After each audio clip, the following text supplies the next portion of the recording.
Hello friends, आज हम लोग स्टार्ट करेंगे कैश फ्लो स्टेटमेंट का फॉर्मेट समझेंगे। उसके बाद इनडायरेक्ट मेथड के क्वेश्चन स्टार्ट करेंगे। क्वेश्चन स्टार्ट करने से पहले थोड़ी इन्फॉर्मेशन आपको दे दूं। अभी because of this lockdown situation ये live lectures and online lectures हम लोग यहाँ से प्रोवाइड कर रहे हैं। बट आपकी साइड से जितना अभी तक आपकी साइड से बैकलॉग हो, आपके पास अभी पूरा टाइम अवेलेबल है कि आप लोग घर पे आराम से 10-10 घंटे 12-12 घंटे आराम से पढ़ सकते हैं। और अभी आप जितना हो सके उतना स्ट्रेच कर लीजिए, जितना हो सके उतना आपका बैकलॉग कंप्लीट कर लीजिए। आगे की स्टडी वीडियो लेक्चर्स देख के आपके पास ऐप के अंदर सारे पूरे सब्जेक्ट के पूरे सिलेबस की वीडियो लेक्चर्स है, तो उसको देख के आप आगे की स्टडीज भी स्टार्ट कर सकते हैं। जितना पहले बैकलॉग कंप्लीट करो, जितना बाकी है, उसके बाद आगे की स्टडीज भी आप फर्दर स्टडीज स्टार्ट कर सकते हैं वीडियो लेक्चर देख के। जब अपने रेगुलर क्लासरूम लेक्चर स्टार्ट हो जाएंगे तब तक आप ये जो टाइम है, जब तक ये लेक्चर अपने क्लासरूम के स्टार्ट नहीं होते तब तक ये जो टाइम है आपके पास, उसको फुल्ली यूटिलाइज कीजिए। अगर आपने फुल्ली यूटिलाइज नहीं किया तो अगेन आपका बैकलॉग जो पहले था वो रहेगा, और जब तक एग्जाम आ जाएगी तब तक ये बैकलॉग रहेगा। आपकी नवंबर की exam I don't think so कि पोस्टपोन कभी हो सकती है, क्योंकि उसमें बहुत टाइम बाकी है। सो आपकी साइड से जो प्रिपरेशन होनी चाहिए, आपको ये जो टाइम मिला, this is not a vacation time. आप ये समझ लीजिए कि सिलेबस खत्म होने के बाद जो लास्ट में 2.5 मंथ्स का आपको ऑलमोस्ट टाइम मिलता है सेल्फ स्टडी का, ये टाइम आपको बीच में मिल गया थोड़े टाइम के लिए। 20 दिन 25 दिन का आपको टाइम मिल गया। ये सोच के आप अपनी स्टडी स्टार्ट कर दीजिए, सेल्फ स्टडी स्टार्ट कर दीजिए। और मिनिमम 10-12 घंटे आपको पढ़ना पड़ेगा घर पे। आपके पास और कोई ऑप्शन नहीं है।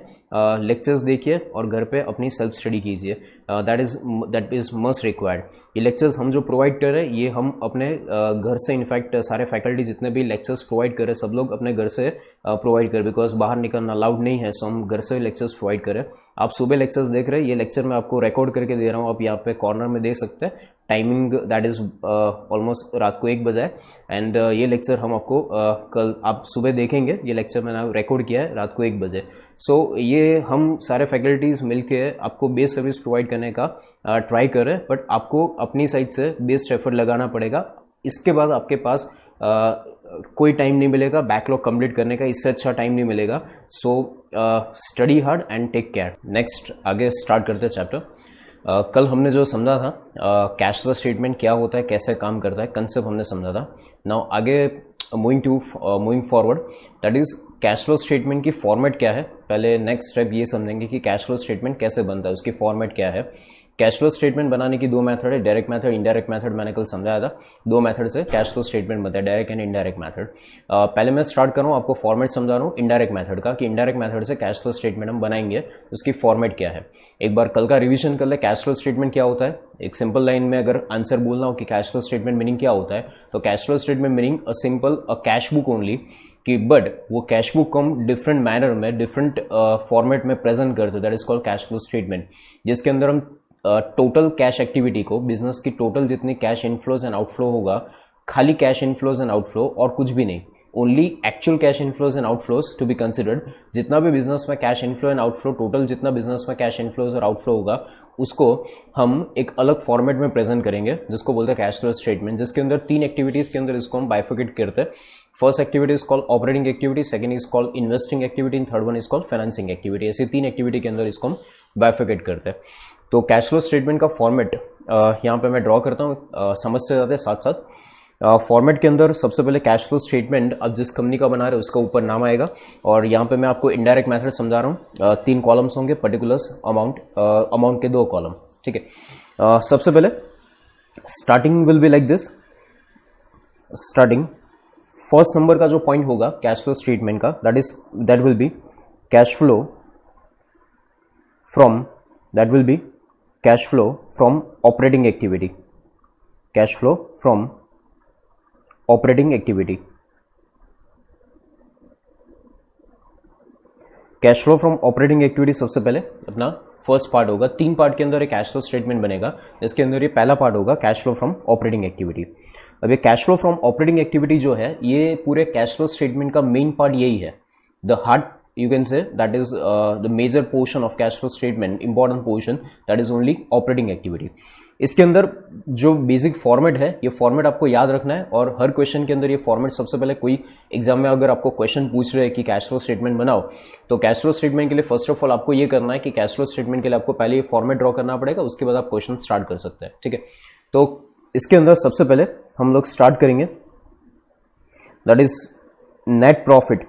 इसका फॉर्मेट आप याद रखिएगा और एक बार आपको फॉर्मेट साथ साथ लिखने जाना हो तो आप लिख भी सकते हैं। First will start with net profit as per P&L account, net profit as per P&L account. तो बिजनेस के अंदर जो आपका नेट प्रॉफिट होगा एज पर P&L अकाउंट, वहां से अपना क्वेश्चन स्टार्ट करना है। मैंने आपको कल समझाया था हम कैश फ्लो स्टेटमेंट के अंदर कर क्या रहे, लॉजिक वापस एक बार रिवाइज कर रहा हूं कि हम कैश फ्लो स्टेटमेंट के अंदर हम कर क्या रहे। तो कैश फ्लो स्टेटमेंट के अंदर हम लोग प्रॉफिट, जो P&L अकाउंट का जो नेट प्रॉफिट है वहां से स्टार्ट करके, P&L अकाउंट के नेट प्रॉफिट से स्टार्ट करके हम कैश बुक का, कैश अकाउंट का जो क्लोजिंग बैलेंस है उसको हम टैली करने का ट्राई कर रहे हैं। वापस एक बार, हम कैश फ्लो स्टेटमेंट बना के हम क्या कर रहे हैं, तो कैश फ्लो स्टेटमेंट बना के हम नेट प्रॉफिट P&L का लेके, P&L अकाउंट का कल मैं एग्जांपल जो समझा था, मैंने इसीलिए आपको बोला था 2 बार वीडियो देखिएगा। आपको कैश फ्लो स्टेटमेंट बनाने के लिए नेट प्रॉफिट, P&L अकाउंट का जो नेट प्रॉफिट है वहां से स्टार्ट करके आपको कैश अकाउंट का क्लोजिंग फाइंड करना है। आपको कैश अकाउंट के ओपनिंग से स्टार्ट नहीं करना, आपको स्टार्ट करना है P&L के प्रॉफिट से, ठीक है। वापस एक बार, आपको कैश के ओपनिंग से स्टार्ट करके कैश का क्लोजिंग फाइंड नहीं करना है, आपको स्टार्ट करना है net profit as for P&L account से और फाइंड करना है कैश अकाउंट का क्लोजिंग। मीनिंग आप 2 अलग जगह से स्टार्ट करो, आप स्टार्ट करो P&L के प्रॉफिट से और आप एंड करोगे कैश अकाउंट के क्लोजिंग पे, ठीक है। तो उसको हम कैसे स्टार्ट करेंगे, तो सबसे पहले will start with net profit as for P&L account. अब यहां पे एक इंपॉर्टेंट बात समझने जैसी ये है कि P&L अकाउंट का प्रॉफिट आपको 2 जगह से मिल सकता है। आप P&L अकाउंट बना के क्रेडिट और डेबिट का डिफरेंस निकालो, P&L अकाउंट का डिफरेंस, P&L अकाउंट में क्रेडिट और डेबिट का डिफरेंस निकालो, तो क्रेडिट डेबिट का डिफरेंस भी नेट प्रॉफिट मिलता है। और दूसरी चीज आपको पता होगा कि P&L का जो नेट प्रॉफिट है वो बैलेंस शीट के अंदर ट्रांसफर होता है। बैलेंस शीट के अंदर रिजर्व्स में हम इसको ट्रांसफर करते हैं, कैपिटल अकाउंट के अंदर हम प्रॉफिट को ट्रांसफर करते हैं। अगर आप प्रोप्राइटरशिप, पार्टनरशिप बिजनेस कर रहे हैं तो प्रॉफिट जो है वो बैलेंस शीट में कैपिटल में ट्रांसफर होगा। अगर आप कंपनी अकाउंट्स, अगर आप कंपनी हो तो वो कैपिटल में ट्रांसफर नहीं होता, वो रिजर्व्स के अंदर ऐड होता है P&L अकाउंट के फॉर्म में, उसको बैलेंस शीट के अंदर हम उसको शो करते हैं, ठीक है। तो P&L का जो प्रॉफिट है वो P&L का प्रॉफिट या तो आप P&L अकाउंट में आपको मिल सकता है या तो बैलेंस शीट के अंदर कैपिटल का डिफरेंस या रिजर्व्स का जो डिफरेंस होगा वो भी आपको नेट प्रॉफिट शो कर सकता है। फॉर एग्जांपल, आपने करंट ईयर का प्रॉफिट 100 रुपए हुआ और ये 100 रुपए का प्रॉफिट, करंट ईयर में 100 रुपए का प्रॉफिट हुआ, तो ऑब्वियसली अगर सपोज आप कंपनी हो तो ये प्रॉफिट को आप ट्रांसफर कहां करोगे, रिजर्व्स में। तो बैलेंस शीट के अंदर अगर फॉर एग्जांपल लास्ट ईयर के रिजर्व 500 थे, लास्ट ईयर के रिजर्व अगर 500 थे और करंट ईयर के रिजर्व का क्लोजिंग 600 है, तो इसका मीनिंग क्या हुआ कि लास्ट ईयर रिजर्व 500 था और इस साल का रिजर्व का क्लोजिंग 600 है, तो इसका मीनिंग ये हुआ कि करंट ईयर में 100 का रिजर्व ऐड हुआ होगा। अब करंट ईयर में 100 का रिजर्व ऐड हुआ तो कहां से हुआ होगा, ऑब्वियसली कहां से हुआ होगा, तो P&L अकाउंट के प्रॉफिट से। तो इसका मीनिंग, मुझे अगर P&L अकाउंट का प्रॉफिट नहीं लेना है, अगर मुझे P&L अकाउंट का प्रॉफिट नहीं लेना है, वापस एक बार मैं रिपीट करता हूं उसको, ये जो मैंने आपको समझाया इसको मैं थोड़ा एग्जांपल के फॉर्म में आपको समझाता हूं। समझो ये मेरा प्रॉफिट है, P&L अकाउंट है। P&L अकाउंट में मेरा 100 रुपए का प्रॉफिट आया, तो इस 100 रुपए के प्रॉफिट को हम ट्रांसफर कहां करेंगे, तो बैलेंस शीट के अंदर ट्रांसफर करेंगे। अगर सपोज मैं कंपनी हूं तो इसको मैं बैलेंस शीट में ट्रांसफर करूंगा। बैलेंस शीट के अंदर यहां पे समझो रिजर्व्स का बैलेंस, लास्ट ईयर का रिजर्व का बैलेंस 500 था और इस साल का रिजर्व का बैलेंस 600 है, तो इसका मीनिंग क्या हुआ कि इस साल टोटल 100 का रिजर्व इंक्रीज हुआ है, 100 रुपए का रिजर्व इंक्रीज हुआ है। अब ये 100 रुपए का रिजर्व अगर इस साल इंक्रीज हुआ है तो ऑब्वियसली कहां से हुआ होगा, तो करंट ईयर के P&L में से ही हुआ होगा, ठीक है। तो मैं P&L का प्रॉफिट या तो P&L अकाउंट से भी ले सकता हूं या तो मैं बैलेंस शीट में रिजर्व्स का डिफरेंस या कैपिटल अकाउंट का डिफरेंस लूं, वो भी तो मुझे प्रॉफिट ही शो करेगा। मैं आपको ये बोल रहा हूं। तो आपको जो क्वेश्चन स्टार्ट करना है वो आपको क्वेश्चन स्टार्ट कहां से करना है, तो आपका स्टार्टिंग जो है क्वेश्चन का, that is net profit as for P&L account. अपना जो क्वेश्चन का स्टार्टिंग है वो कहां से, तो अपना क्वेश्चन का स्टार्टिंग है net profit as for P&L account से। बट वो net profit as for P&L account हम कहां से लेंगे, तो या तो हम P&L अकाउंट में से ले सकते हैं या तो बैलेंस शीट में ले सकते हैं। But the important thing is that कि अगर आपको P&L अकाउंट ही दिया है, क्वेश्चन में आपको अलग अलग टाइप के क्वेश्चन का जो फॉर्मेट होगा वो अलग अलग टाइप का होगा। कभी क्वेश्चन में अकेला पीएनएल दिया होगा, कभी क्वेश्चन में पीएनएल बैलेंस शीट दोनों दिया होगा, कभी बैलेंस शीट के क्वेश्चन के अंदर खाली बैलेंस शीट दिया होगा, कभी क्वेश्चन में कोई बैलेंस शीट पीएनएल नहीं होगा, जस्ट इन्फॉर्मेशन के फॉर्म में क्वेश्चन आपको दिया होगा। मीनिंग क्वेश्चन का जो फॉर्मेट होगा वो क्वेश्चन का फॉर्मेट डिफरेंट वे हो सकता है। वापस एक बार रिपीट करता हूं, क्वेश्चन में पीएनएल दिया हो, बैलेंस शीट ना हो, बैलेंस शीट और पीएनएल ना हो, पीएनएल बैलेंस शीट दोनों हो, या पीएनएल बैलेंस शीट दोनों ना हो, ओनली एडजस्टमेंट्स के फॉर्म में, इन्फॉर्मेशन के फॉर्म में क्वेश्चन हो, ऐसे अलग अलग टाइप का क्वेश्चन हो सकता है। तो जब तक पॉसिबल है हम लोग जो पीएनएल का profit, net profit as for PNL account लेंगे, या net profit as for PNL account जो हमें लेना है, ये हमेशा बैलेंस शीट में से लेंगे। वापस एक बार रिपीट करता हूं, ये जो प्रॉफिट है वो प्रॉफिट हम कहां से लेंगे, हम हमेशा बैलेंस शीट में से। बैलेंस शीट में रिजर्व्स का जो डिफरेंस होगा, वो रिजर्व का डिफरेंस, जैसे यहां पे मैंने 600 और 500 और 600 का डिफरेंस 100 रुपए प्रॉफिट निकाला, वो करंट ईयर के पीएनएल के प्रॉफिट से मैच कर रहा है। तो ऐसे ही हम हर क्वेश्चन में जब तक पॉसिबल है हम बैलेंस शीट में रिजर्व्स का जो डिफरेंस होगा, general reserve, PNL balance, capital account का डिफरेंस, उसी डिफरेंस को हम प्रॉफिट मान के हम क्वेश्चन स्टार्ट करेंगे। अगर सपोज क्वेश्चन में पीएनएल बैलेंस शीट दोनों दिया है, अगर क्वेश्चन के अंदर पीएनएल और बैलेंस शीट दोनों दिया है, तो पीएनएल बैलेंस शीट दोनों है, तो दोनों में से हम प्रॉफिट ढूंढ सकते हैं। बट आपको कहां से लेने का, तो आपको लेना का हमेशा बैलेंस शीट का जो डिफरेंस हो रिजर्व्स का, वहां से प्रॉफिट फाइंड करेंगे। रीजन ये है कि पीएनएल में जो प्रॉफिट होता है वो पीएनएल का प्रॉफिट बिफोर अप्रोप्रिएशन होता है। What I am saying, before appropriation होता है। Mind well, this is important thing. PNL का जो प्रॉफिट होता है वो बिफोर अप्रोप्रिएशन होता है, और बैलेंस शीट के अंदर जो रिजर्व्स में प्रॉफिट ट्रांसफर होता है वो आफ्टर अप्रोप्रिएशन होता है। तो मुझे जो प्रॉफिट यूज करना है वो आफ्टर अप्रोप्रिएशन यूज करना है। द इंपॉर्टेंट थिंग, मुझे जो प्रॉफिट पीएनएल अकाउंट में से लेना है, मुझे जो पीएनएल का प्रॉफिट चाहिए क्वेश्चन स्टार्ट करने के लिए, कौन सा चाहिए, मुझे चाहिए आफ्टर अप्रोप्रिएशन। कौन सा चाहिए, after appropriation. After appropriation profit इसलिए क्योंकि आपको आगे क्वेश्चन करने में कंफ्यूजन ना हो, हर क्वेश्चन आपका सिमिलर रहे, बराबर, आपको कैलकुलेशन में कोई कंफ्यूजन क्रिएट ना हो, उसके लिए मैं आपको बोल रहा हूं कि प्रॉफिट जो लेंगे बैलेंस शीट में से लेंगे, और कौन सा वाला बैलेंस शीट प्रॉफिट लेंगे, वो आफ्टर अप्रोप्रिएशन वाला प्रॉफिट हम यूज करेंगे। ठीक है, तो ये ध्यान रखना है। आपका क्वेश्चन जो स्टार्टिंग होगा, इसको मैं रिमूव कर लेता हूं।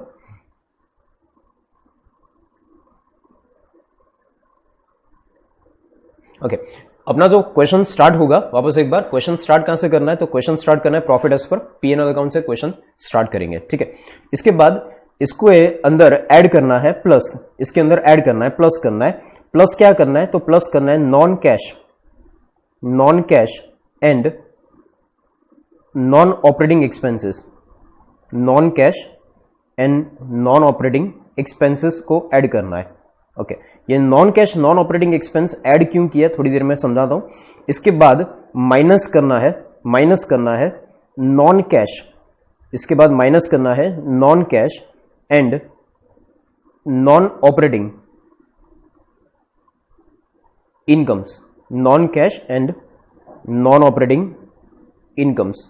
ये नॉन कैश और नॉन ऑपरेटिंग इनकम्स जो आएगी, वो non cash non operating incomes को माइनस करना है। ओके, यहां पे टोटल बहुत सारी हो सकती है कि जैसे non cash non operating expenses, यहां पे आपके पास क्वेश्चन के अंदर 2-3 हो, 4-5 हो, और इन नॉन ऑपरेटिंग इनकम्स भी, non cash non operating expense income भी 3-4 हो, ऐसा भी हो सकता है। तो ये सब का टोटल पहले हम फर्स्ट कॉलम के अंदर इसको शो करेंगे, और उसके बाद इसका जो टोटल आएगा, ये टोटल हम इसको ट्रांसफर करेंगे बाहर। Non cash non operating expense का टोटल बाहर जाएगा, and similarly non cash non operating incomes का जो टोटल है वो माइनस आएगा, बाहर जाएगा, but with the minus sign. ठीक है, जो प्लस करना है वो बाहर जाएगा प्लस साइन से, जो माइनस करना है बाहर जाएगा माइनस साइन से, उसको शो करेंगे। तो ये 3 चीजें आपको याद रहा होगा। फर्स्ट, वापस एक बार, कहां से स्टार्ट करना है, तो स्टार्ट करना है net profit as per PNL account से। ओके, ऐड क्या करना है, plus non cash non operating expense, minus क्या करना है, non cash non operating incomes. अब ये प्लस और माइनस क्यों किया, तो उसके लिए आपको कल का वीडियो एक बार वापस देखना पड़ेगा। अगर आपने प्रॉपरली नहीं देखा तो लॉजिक समझने के लिए ये वापस एक बार आपको समझना पड़ेगा। मैं आपको एक इन अ सिंपल वे आपको एक बार कल का रिवीजन थोड़ा समझा दूं। ये प्लस माइनस में क्या कर रहा हूं, समझो। Non cash non operating expense को यहां पे मैंने एडबैक क्यों किया, non cash non operating expense को मैंने एडबैक क्यों किया, कल का एग्जांपल लेते हैं। मैंने पीएनएल अकाउंट में सैलरी डेबिट किया 150, पीएनएल अकाउंट में डेबिट किया सैलरी 150, बट मैंने सैलरी पे की ओनली 100।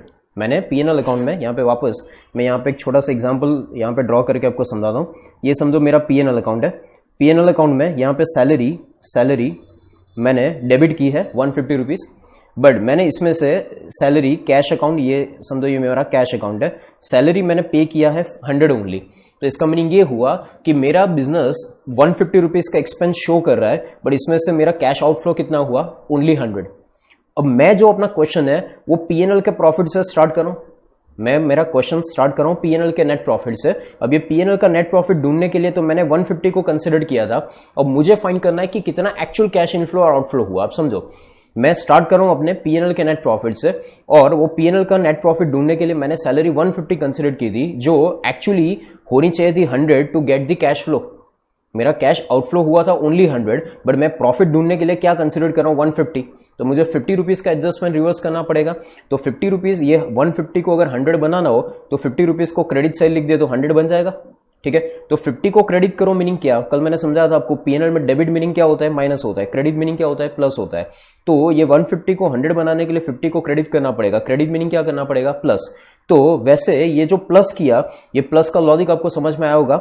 ये चीज यहां पे मेरे को non cash non operating expense के फॉर्म में यहां पे कैश फ्लो स्टेटमेंट में मेरे को ऐड करनी है। एंड सिमिलरली ऐसी कोई इनकम है, ये जैसे सैलरी का एग्जांपल लिया, कल एग्जांपल जो हमने समझा था उसके अंदर एक और एग्जांपल था पीएनएल में क्रेडिट साइड मैंने इंटरेस्ट इनकम लिया था।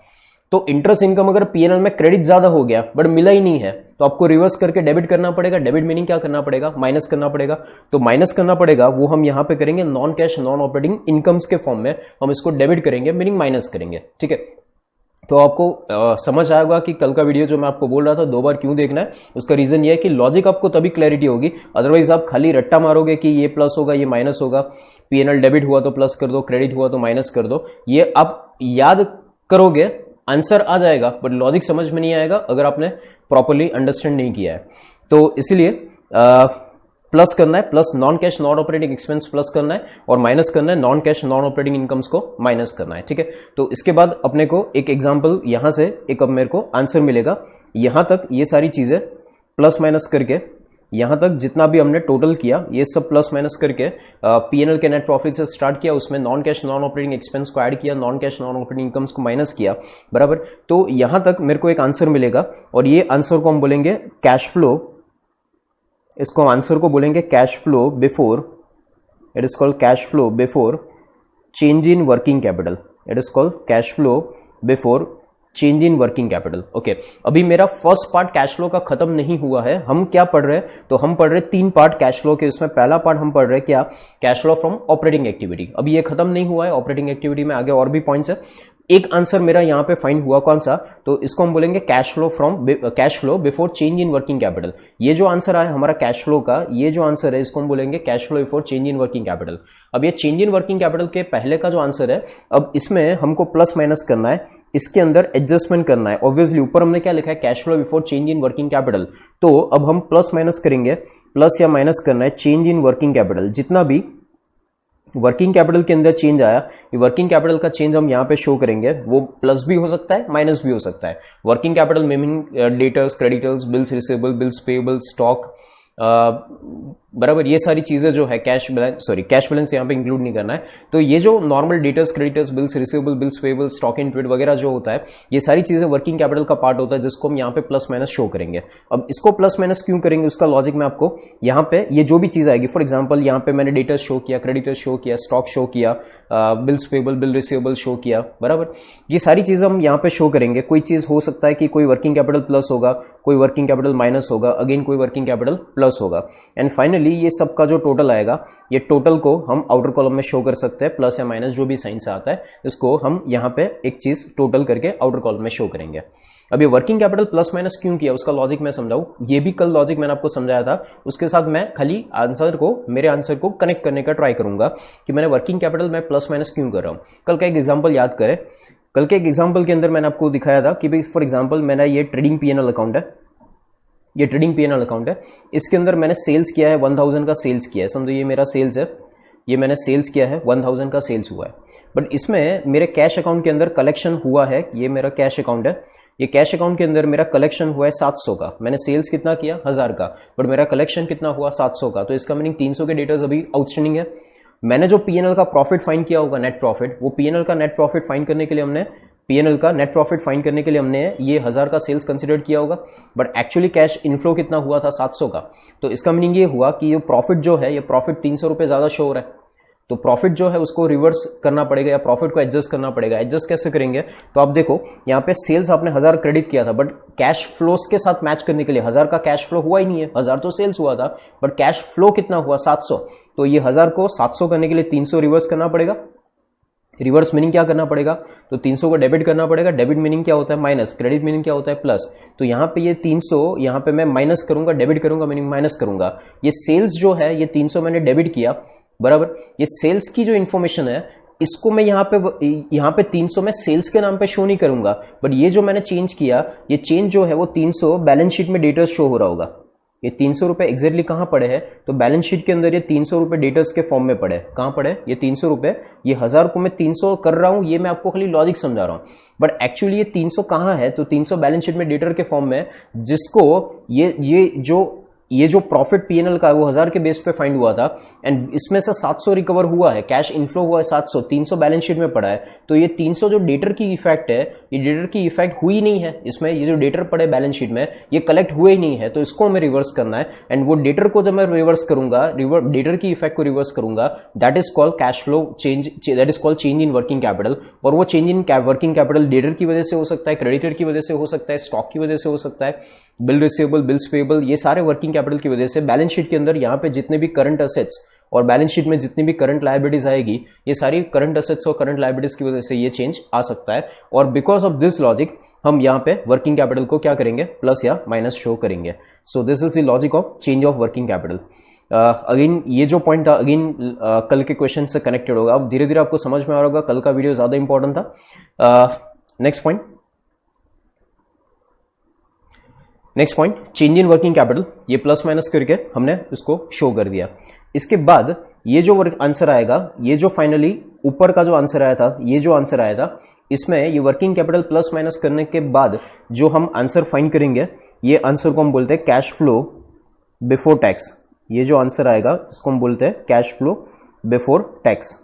Okay, cash flow before tax जो आंसर आया, इसमें से हम माइनस करेंगे टैक्स पेड, इसमें से हम माइनस क्या करेंगे, टैक्स पेड। तो टैक्स पेड माइनस करेंगे, टैक्स पेड जो है वो जो एक्चुअल टैक्स पे हुआ था इसको हम यहां से माइनस करेंगे, और उसके बाद जो आंसर आएगा that is called cash flow, that is called cash flow before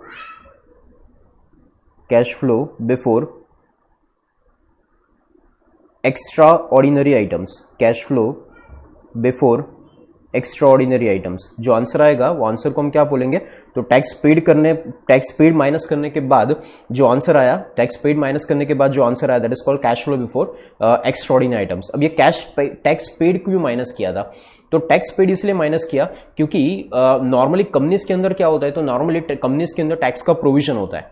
अब जरूरी नहीं कि जितना प्रोविजन हुआ था उतना ही टैक्स पे हुआ हो सकता है कि प्रोविजन जो हुआ है उससे ज्यादा टैक्स पे हुआ या तो कम टैक्स पे हुआ। तो टैक्स प्रोविजन जो होता है वो तो खाली प्रोविजन शो करता है कि पीएनएल अकाउंट में जितनी अमाउंट डेबिट हुई उसको शो करता है, बट एक्चुअली टैक्स कितना पे हुआ था, कितना एक्चुअल आउटफ्लो हुआ था, वो आउटफ्लो हम जब तक शो नहीं करेंगे तब तक हमें पता नहीं चलेगा कि क्लोजिंग कैश कितना बचा या कैश का फाइनली इनफ्लोज एंड आउटफ्लो क्या हुआ। अब इसको अलग से इसलिए शो करते हैं क्योंकि टैक्स पेड जो है या टैक्स प्रोविजन जो है वो वर्किंग कैपिटल का अपना पार्ट नहीं है, और इसको इसीलिए अलग से यहाँ पे टैक्स पेड के फॉर्म में अलग से शो करते हैं, सो दैट आपको याद रहे कि भाई हाँ ये वर्किंग कैपिटल का पार्ट नहीं था और इसको हमें शो करना बाकी है, इसके लिए स्पेसिफिक अलग टैब रखा है। ये भी बैलेंस शीट के अंदर ही होता है, टैक्स जैसे डेटर क्रेडिटर बैलेंस शीट में होता है वैसे ये टैक्स प्रोविजन भी बैलेंस शीट के अंदर होता है, बट ये आपके वर्किंग कैपिटल का पार्ट नहीं, इसको अलग से शो करते हैं, इसलिए यहां से माइनस करते हैं tax paid amount. Provision minus नहीं करते, प्रोविजन पीएनएल में डेबिट होता है, बट हमें माइनस क्या करना है, टैक्स पेड। बराबर सेम लॉजिक अगेन वो सैलरी वाला जो एग्जांपल मैंने समझाया था आगे, वो सेम सैलरी वाला लॉजिक यहाँ पे अप्लाई होगा, और टैक्स पेड जो एक्चुअल हुआ है वो माइनस करेंगे, सो दैट अपने को पता चलेगा कि एक्चुअल कैश इनफ्लो और आउटफ्लो टैक्स का कितना हुआ था। उसके बाद जो आंसर आएगा इसको हम बोलते हैं cash flow before extraordinary items. Tax paid minus करने के बाद जो आंसर आता है इसको हम बोलते हैं cash flow before extraordinary items. और एक्स्ट्राऑर्डिनरी आइटम यानी क्या होता है, और उसके बाद चलो पहले आगे का लिख लेते हैं, उसके बाद प्लस माइनस करना है। प्लस माइनस क्या करना है, तो इसके बाद प्लस या माइनस करना है प्लस और माइनस एक्स्ट्राऑर्डिनरी आइटम्स, इसके बाद प्लस और माइनस करना है एक्स्ट्राऑर्डिनरी आइटम्स। अभी एक्स्ट्राऑर्डिनरी आइटम्स जो भी यहाँ पे क्वेश्चन में आपको दी होगी उसको प्लस माइनस करना है। अब पहले ये समझा दो एक्स्ट्राऑर्डिनरी आइटम्स क्या होता है।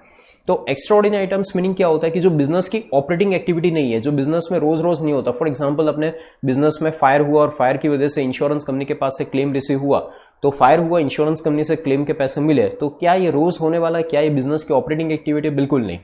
तो जो बिजनेस की ऑपरेटिंग एक्टिविटी नहीं है बट बिजनेस के अंदर कोइंसिडेंटली होता है, तो that is called extraordinary items, और इसको हम यहां पे अलग से शो करेंगे।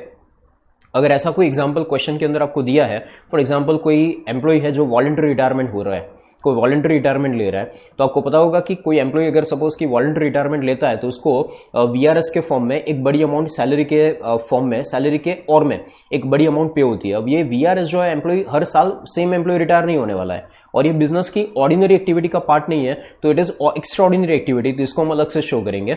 बट ऐसी एक्टिविटी जो बिजनेस से कनेक्टेड है, बट बिजनेस में रूटीन रेगुलरली होती नहीं है, ऐसी जो एक्टिविटी है, फॉर एग्जांपल जो मैंने आपको दिया कि इंश्योरेंस क्लेम के पैसे मिले, या इंश्योरेंस क्लेम कुछ बिजनेस में लॉस हुआ, या फिर जैसे वीआरएस हमने एम्प्लॉइज को पे किया, तो ये सारी चीजों को एक्स्ट्राऑर्डिनरी आइटम्स के फॉर्म में यहाँ पे शो करेंगे। और उसके बाद ये एक्स्ट्राऑर्डिनरी आइटम्स को यहाँ पे प्लस माइनस करने के बाद जो फाइनली यहाँ पे जो आंसर आएगा, this answer is final, that is called cash flow from cash flow. This answer is called cash flow from operating activity. This is your final answer and this is called cash flow from operating activity. ये एक part अपना खत्म हुआ, बराबर। This is your first part, cash flow statement का first part. यहाँ पे वापस एक बार देख ले क्या क्या चीजें हमने लिखी है। फर्स्ट हमने स्टार्ट कहाँ से किया था? फर्स्ट हेडिंग क्या था? Cash flow statement. First heading क्या था? 3 पार्ट में कैश फ्लो स्टेटमेंट में बनेगा। उसमें पहली एक्टिविटी कौन सी? Cash flow from operating activity. Okay, cash flow from operating activity में पहला पॉइंट क्या आएगा? तो पहला पॉइंट स्टार्ट करेंगे net profit as per PNL account. Okay, net profit as per PNL account से स्टार्ट करेंगे। कौन सा पीएनएल का प्रॉफिट कौन सा लेना है? तो पीएनएल का प्रॉफिट हो सके तब तक बैलेंस शीट में से लेना है, पीएनएल में से नहीं। ये है पीएनएल का नेट प्रॉफिट, बट लेने कहां से? बैलेंस शीट में। ओके, बैलेंस शीट में कहां मिलेगा? तो बैलेंस शीट में या तो कैपिटल का डिफरेंस आप ले सकते हैं या तो रिजर्व्स का डिफरेंस ले सकते हैं, that is called net profit as for PNL account. Okay, ये प्रॉफिट बिफोर अप्रोप्रिएशन होगा कि आफ्टर अप्रोप्रिएशन होगा? तो आफ्टर अप्रोप्रिएशन होगा। अगर बैलेंस शीट में, क्वेश्चन में बैलेंस शीट नहीं दिया तो आप पीएनएल का प्रॉफिट ले सकते हैं, बट जब तक बैलेंस शीट क्वेश्चन में है हम यूज करेंगे PNL profit as per balance sheet only. इसके बाद प्लस करना है non cash non operating expense. Non cash non operating expense, यहां पे 2 वर्ड्स है, वापस एक बार रिपीट करता हूं, non cash and non operating expense. यहां पे नॉन कैश क्यों लिखा है? तो नॉन कैश इसलिए लिखा है कि जो चीजें कैश में हुई नहीं है, फॉर एग्जांपल डिप्रिसिएशन, जो पीएनएल में डेबिट तो होता है बट कैश में कभी आउटफ्लो होता ही नहीं है, it's a non cash activity. तो डिप्रिसिएशन पीएनएल में डेबिट हुआ बट पे नहीं हुआ, तो इट्स नॉन कैश एक्टिविटी, तो वो ऐड किया। साथ में दूसरा वर्ड है non operating expenses. Non operating जो बिजनेस के रूटीन एक्सपेंस है ही नहीं, for example loss due to fire, that is not operating expense, बराबर। तो इसको अगर आपने पीएनएल में डेबिट किया है तो इसको वापस यहां पे ऐड बैक करना पड़ेगा, which is non operating expense. तो यहां पे वो सारी चीजों को हम यहां पे ऐड बैक करेंगे, non cash non operating expense. Okay, इसके बाद माइनस कर रहे हैं non cash non operating income. जैसे non cash non operating expense minus किया था, प्लस किया था, वैसे non cash non operating incomes जो पीएनएल में क्रेडिट हो चुकी है बट या तो आपको नहीं मिली है, बराबर, बिल्कुल आपको रिसीव नहीं हुई है, वो सारी non cash non operating income जो आपने पीएनएल में प्रॉफिट फाइंड करने के लिए क्रेडिट कर दिया, मीनिंग प्लस कर दिया, वो सबको रिवर्स करके क्या करना पड़ेगा? माइनस। उसके बाद जो आंसर आएगा, आंसर को क्या बोलेंगे? Change cash flow before change in working capital. Okay, उसके बाद क्या करना है? तो उसके बाद आएगा plus minus change in working capital. Working capital आपको कहां मिलेगी? तो बैलेंस शीट के अंदर मिलेगी। बैलेंस शीट में जो वर्किंग कैपिटल्स है, वर्किंग कैपिटल के अंदर जो भी चेंज हुआ, प्लस माइनस जो भी हुआ, उसको हम यहां पे शो करेंगे cash flow before change in working capital.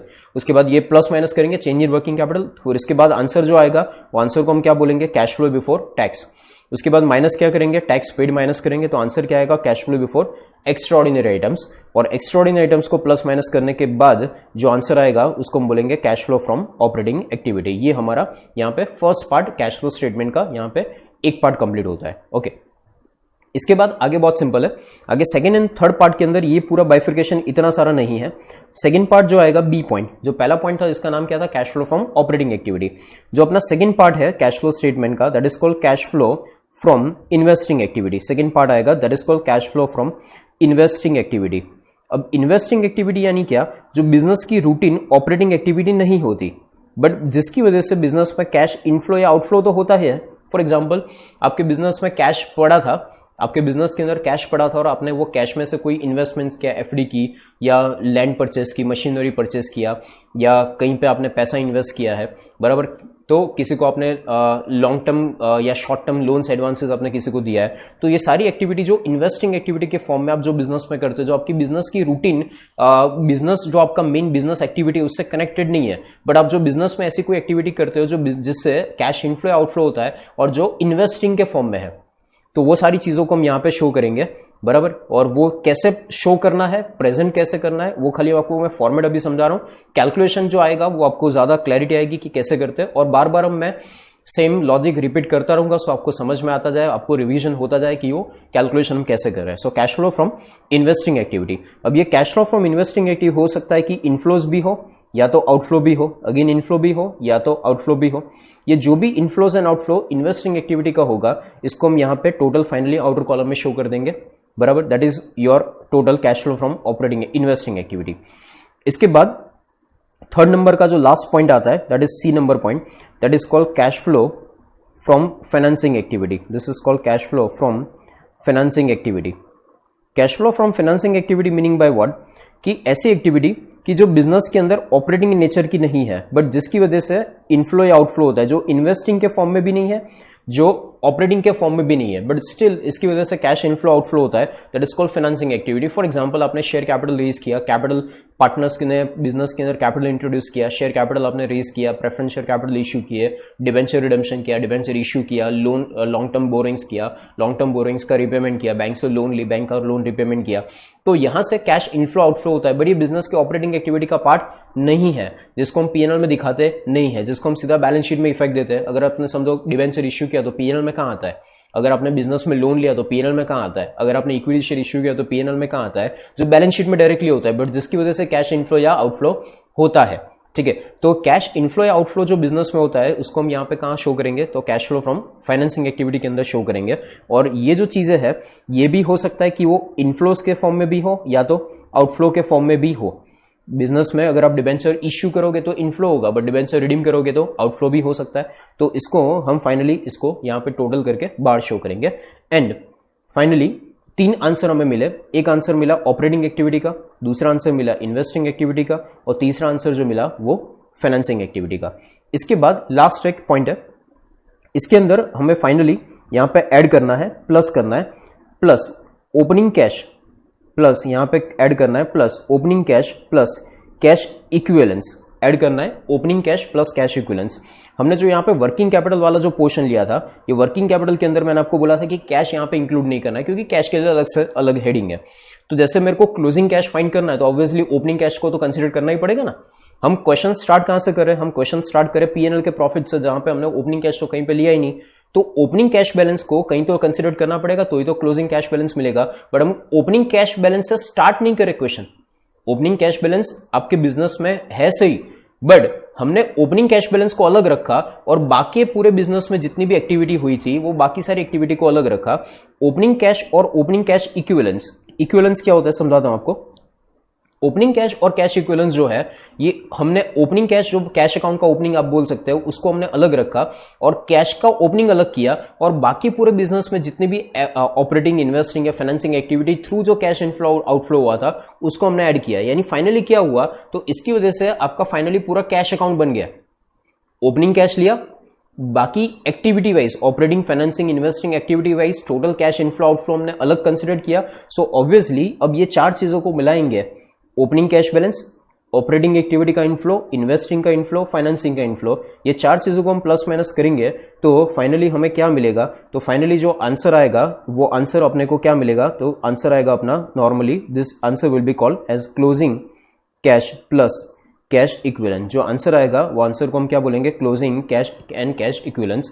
और ये closing cash and cash equivalence आपको आंसर रिकंसिलेशन कैसे पता चलेगा कि ये आंसर करेक्ट है, तो बैलेंस शीट के अंदर ये क्लोजिंग जो कैश बैलेंस आपको दिया होगा, बैलेंस शीट के अंदर जो क्लोजिंग कैश बैलेंस दिया होगा करंट ईयर का, वो अपना आंसर होगा। वापस एक बार आंसर आपने इस क्वेश्चन के अंदर, कैश फ्लो के स्टेटमेंट में ये बात अच्छी है कि कैश फ्लो स्टेटमेंट के हर क्वेश्चन में आप रिकंसिलेशन कर सकते हैं। कैसे, तो बैलेंस शीट के अंदर जो लास्ट में कैश एंड बैंक बैलेंस का जो टोटल होगा, कैश एंड बैंक बैलेंस का जो टोटल होगा वो अपने क्वेश्चन का फाइनल आंसर होगा। वापस एक बार, बैलेंस शीट में जो closing cash and bank balance का टोटल होगा वो अपने आंसर क्वेश्चन का फाइनल आंसर होगा, closing cash and cash equivalence. Okay, यहाँ पे कैश इक्विवेलेंस का मीनिंग क्या होता है कि जो एक्चुअली कैश में नहीं है बट जिसको आप कभी भी लिक्विड कैश के फॉर्म में एग्जैक्टली नहीं है बट अब लिक्विड सिक्योरिटीज के फॉर्म में है कि जिसको आप कभी भी कैश में कन्वर्ट कर सकते हैं। नॉर्मली 3 महीने से कम टाइम के लिए जो अपने बिजनेस के अंदर जो कैश रहता है, जैसे फॉर एग्जांपल आपने शॉर्ट टर्म एफडीज की है तो शॉर्ट टर्म एफडीज जो है वो कैश नहीं है बट उसको आप कभी भी कैश में कन्वर्ट कर सकते हैं। तो ऐसे जो इक्विवेलेंस है कैश के जैसे ही है कि जिसको आप कभी भी कैश के जैसे ही यूज कर सकते हैं, वो सब नॉर्मली 3 महीने से कम टाइम के लिए एफडीज की हो या कोई भी लिक्विड सिक्योरिटीज में अगर आपने इन्वेस्टमेंट किया हो, गवर्नमेंट लिक्विड सिक्योरिटीज में इन्वेस्टमेंट किया हो, तो वो सब कैश इक्विवेलेंस के फॉर्म में यहाँ पे हम शो करेंगे।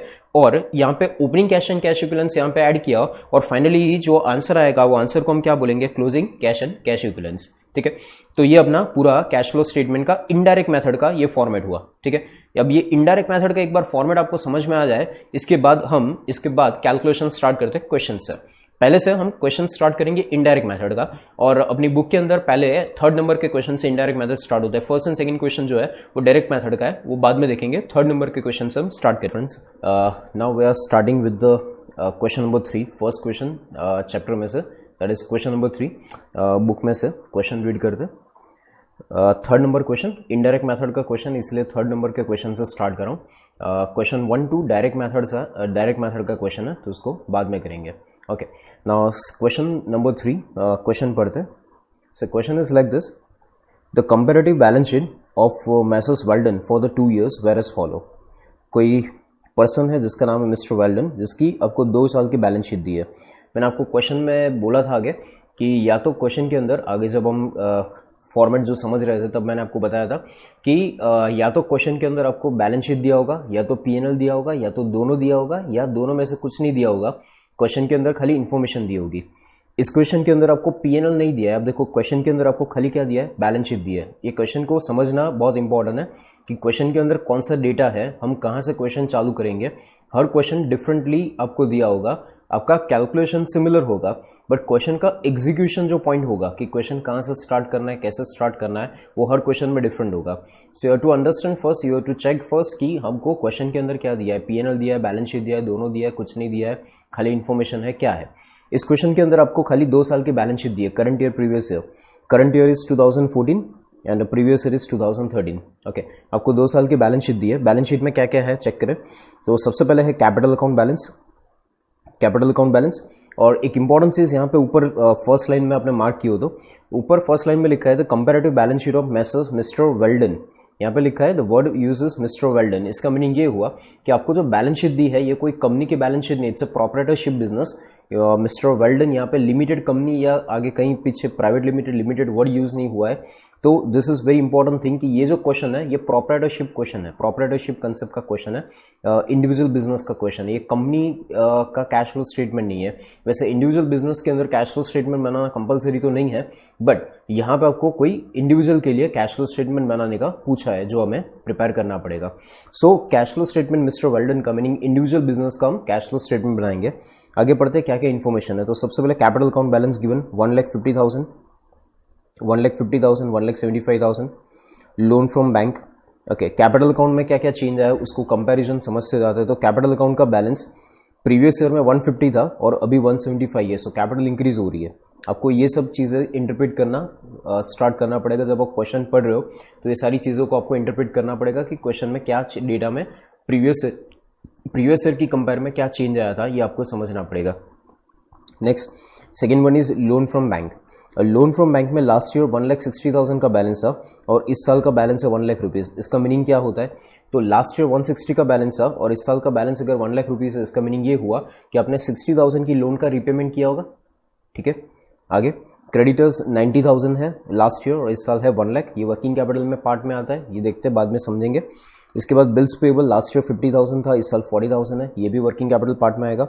लोन फ्रॉम IFC, कोई बैंक से या कहीं से आपने लोन ली है, प्रीवियस ईयर का 0 बैलेंस है, इस साल का बैलेंस है 25,000। इसका मीनिंग ये हुआ कि लास्ट ईयर की कंपेयर में नई लोन आपने 25,000 की ली है। इसके बाद है बैलेंस शीट में असेट साइड में लैंड बिल्डिंग 1,10,000 से 150 हो गया। इसका मीनिंग 40,000 का लैंड बिल्डिंग परचेज हुआ होगा। मशीनरी 2 लाख की जगह 1,40,000 हो गया, इसका मीनिंग मशीनरी सेल किया होगा। स्टॉक 50 की जगह 45, डेटर 70 का 80, कैश बैलेंस 20,000 एंड 25,000। ये जो कैश बैलेंस है ये हम लास्ट में फॉर्मेट के अंदर लास्ट में शो करते हैं। इसमें ये जो 20,000 है ये अपना ओपनिंग बैलेंस है और ये 25,000 जो है वो अपना क्लोजिंग बैलेंस है। In fact we can say that this is your answer. 25,000 जो क्लोजिंग कैश बैलेंस है ये अपना कैश फ्लो स्टेटमेंट का लास्ट में आंसर आता है। तो आपका आंसर क्वेश्चन के अंदर ऑलरेडी हर क्वेश्चन के अंदर आपको आंसर दे दिया होगा। यहाँ पे जो क्वेश्चन का आंसर है that is cash flow statement का कैश अकाउंट का बैलेंस 25,000, ये अपना आंसर है। इसके बाद एडजस्टमेंट्स, एक दो एडजस्टमेंट्स है, छोटा सा क्वेश्चन है। First adjustment that is net profit for 2014, that is current year का जो नेट प्रॉफिट है वो 60,000 है। अब यहाँ पे आपको नेट प्रॉफिट क्यों दे दिया होगा वापस याद करो। तो मैंने आपको बोला था क्वेश्चन में पीएनएल बैलेंस शीट या तो दोनों दिया होगा, या तो बैलेंस शीट या तो पीएनएल दोनों कोई भी एक दिया होगा। यहाँ पे आपको बैलेंस शीट दिया है, पीएनएल नहीं दिया है। इसका मीनिंग ये हुआ कि अगर बैलेंस शीट दिया है तो पीएनएल की इन्फॉर्मेशन कुछ तो देनी पड़ेगी। तो पीएनएल नहीं दिया है तो सीधा आपको पीएनएल का नेट प्रॉफिट 60,000 दे दिया है, जहां से अपना कैश फ्लो स्टेटमेंट स्टार्ट होता है। याद कीजिए अपना कैश फ्लो स्टेटमेंट स्टार्ट होता है net profit as for PNL account. तो आपको जो बैलेंस दे दिया है 60,000 वो नेट प्रॉफिट आपका पीएनएल का बैलेंस है, जहां से अपना क्वेश्चन स्टार्ट होगा। इसके बाद बोला है during the year a machinery costing rupees 25,000, during the year a machinery costing rupees 25,000, यहाँ पे वर्ड यूज किया costing rupees 25,000, accumulated depreciation is 10,000, was sold for rupees 13,000, was sold for rupees 13,000। 25,000 की cost price का एक machine जिसमें 10,000 का डेप्री already provide हो चुका है, इसको हमने 13,000 पे सेल किया। एंड प्रोविजन, ये दूसरा एडजस्टमेंट है, यहाँ से सेकेंड एडजस्टमेंट है। Provision for depreciation on machinery for previous है 2013 was 50,000 and for 2014 it is 85,000। Meaning provision for depreciation का बैलेंस मीनिंग लास्ट ईयर तक का टोटल डेप्रिसी। प्रोविजन फॉर डेप्रिसिएशन का मीनिंग क्या होता है ध्यान रखिएगा, ये आपने फाउंडेशन के अंदर भी पढ़ा था प्रोविजन फॉर डेप्रिसिएशन कंसेप्ट। तो प्रोविजन फॉर डेप्रिसिएशन मीनिंग क्या होता है कि अभी तक का टोटल डेप्रिसिएशन, अभी तक का टिल करंट ईयर, टिल और you can say current year का डेप्री बाकी है, प्रीवियस ईयर तक का टोटल डेप्री 50,000 था और करंट ईयर तक का टोटल डेप्री 85,000 है। प्रीवियस ईयर तक का टोटल डेप्री 50,000 था और करंट ईयर तक का टोटल डेप्री कितना है 85,000। ओके, तो ये सारी आपको डेटा दिया है। क्वेश्चन आपको पूछा है you are required to prepare cash flow statement. Okay, अब कोई यहाँ पे मेथड मेंशन नहीं किया कि डायरेक्ट मेथड अप्लाई करो कि इनडायरेक्ट मेथड अप्लाई करो। तो जब अगर कुछ क्वेश्चन में मेंशन ना किया हो तो we can apply indirect method, और या तो इनडायरेक्ट मेथड से ही क्वेश्चन हम करेंगे अगर क्वेश्चन में कुछ मेंशन नहीं किया। ओके, अब क्वेश्चन स्टार्ट करें कैलकुलेशन पार्ट। तो कैलकुलेशन कहाँ से स्टार्ट करेंगे, तो सबसे पहला काम हमें ये करना पड़ेगा कि क्वेश्चन स्टार्ट करने के लिए सबसे पहले हमें फॉर्मेट ड्रॉ करना पड़ेगा। तो मैंने यहाँ पे फॉर्मेट बना के रखा है, आप वीडियो पॉज करके 2 मिनट पहले फॉर्मेट बना सकते हैं, उसके बाद आप क्वेश्चन स्टार्ट कर सकते हैं, साथ साथ लिखना स्टार्ट कर सकते हैं। से फॉर्मेट एक बार वापस मैं रिवाइज करवा दूँ, आप साथ में लिखते जाइएगा फॉर्मेट। तो फॉर्मेट में सबसे पहले कैश फ्लो स्टेटमेंट, इसमें सबसे पहला हेड आता है cash flow from operating activity. Cash flow from operating activity में सबसे पहला हेडिंग आता है net profit as for PNL account. इसके बाद आता है net profit as for PNL account के बाद plus non cash non operating expense, फिर minus non cash non operating incomes. इसके बाद जो आंसर आएगा उसको हम क्या बोलेंगे, cash flow before change in working capital. इसके बाद जो आंसर आता है दैट इज कॉल्ड प्लस और minus change in working capital. इसके बाद cash flow before tax minus tax paid, cash flow before extraordinary items plus और minus extraordinary items, and net answer net cash flow from operating activity. ये एक answer खत्म होगा। इसके बाद second heading आता है cash flow from investing activity और थर्ड आता है cash flow from financing activity. उसके बाद लास्ट में plus opening cash and cash equivalence और लास्ट में answer closing cash and cash equivalence. ये अपना फाइनल आंसर होगा। Okay, opening cash and cash equivalence को ऐड करना है, closing cash and cash equivalence ये आंसर लाना है आपको। आपको क्वेश्चन में opening cash and cash equivalence जो दिया है वो आप लिख सकते हैं, क्लोजिंग आप लिख नहीं सकते, वो आंसर लाना होता है। ओके, सो हमें आंसर पता है कि कैश का क्लोजिंग बैलेंस शीट जब हमने देखा तो बैलेंस शीट के अंदर 25,000 का क्लोजिंग कैश बैलेंस दिया था, वो अपना आंसर है। तो यहाँ पे जब आप लास्ट में कैलकुलेशन करोगे तो closing cash and cash equivalence कितना आना चाहिए, 25,000। तो आंसर तो अपने पास पहले से रेडी है कि आंसर क्या लाना है। अब कैलकुलेशन कैसे स्टार्ट करेंगे, तो मैंने आपको बोला था कैलकुलेशन पार्ट के लिए इसको एक बार वापस से रिमूव करते उसके बाद स्टार्ट करते वापस।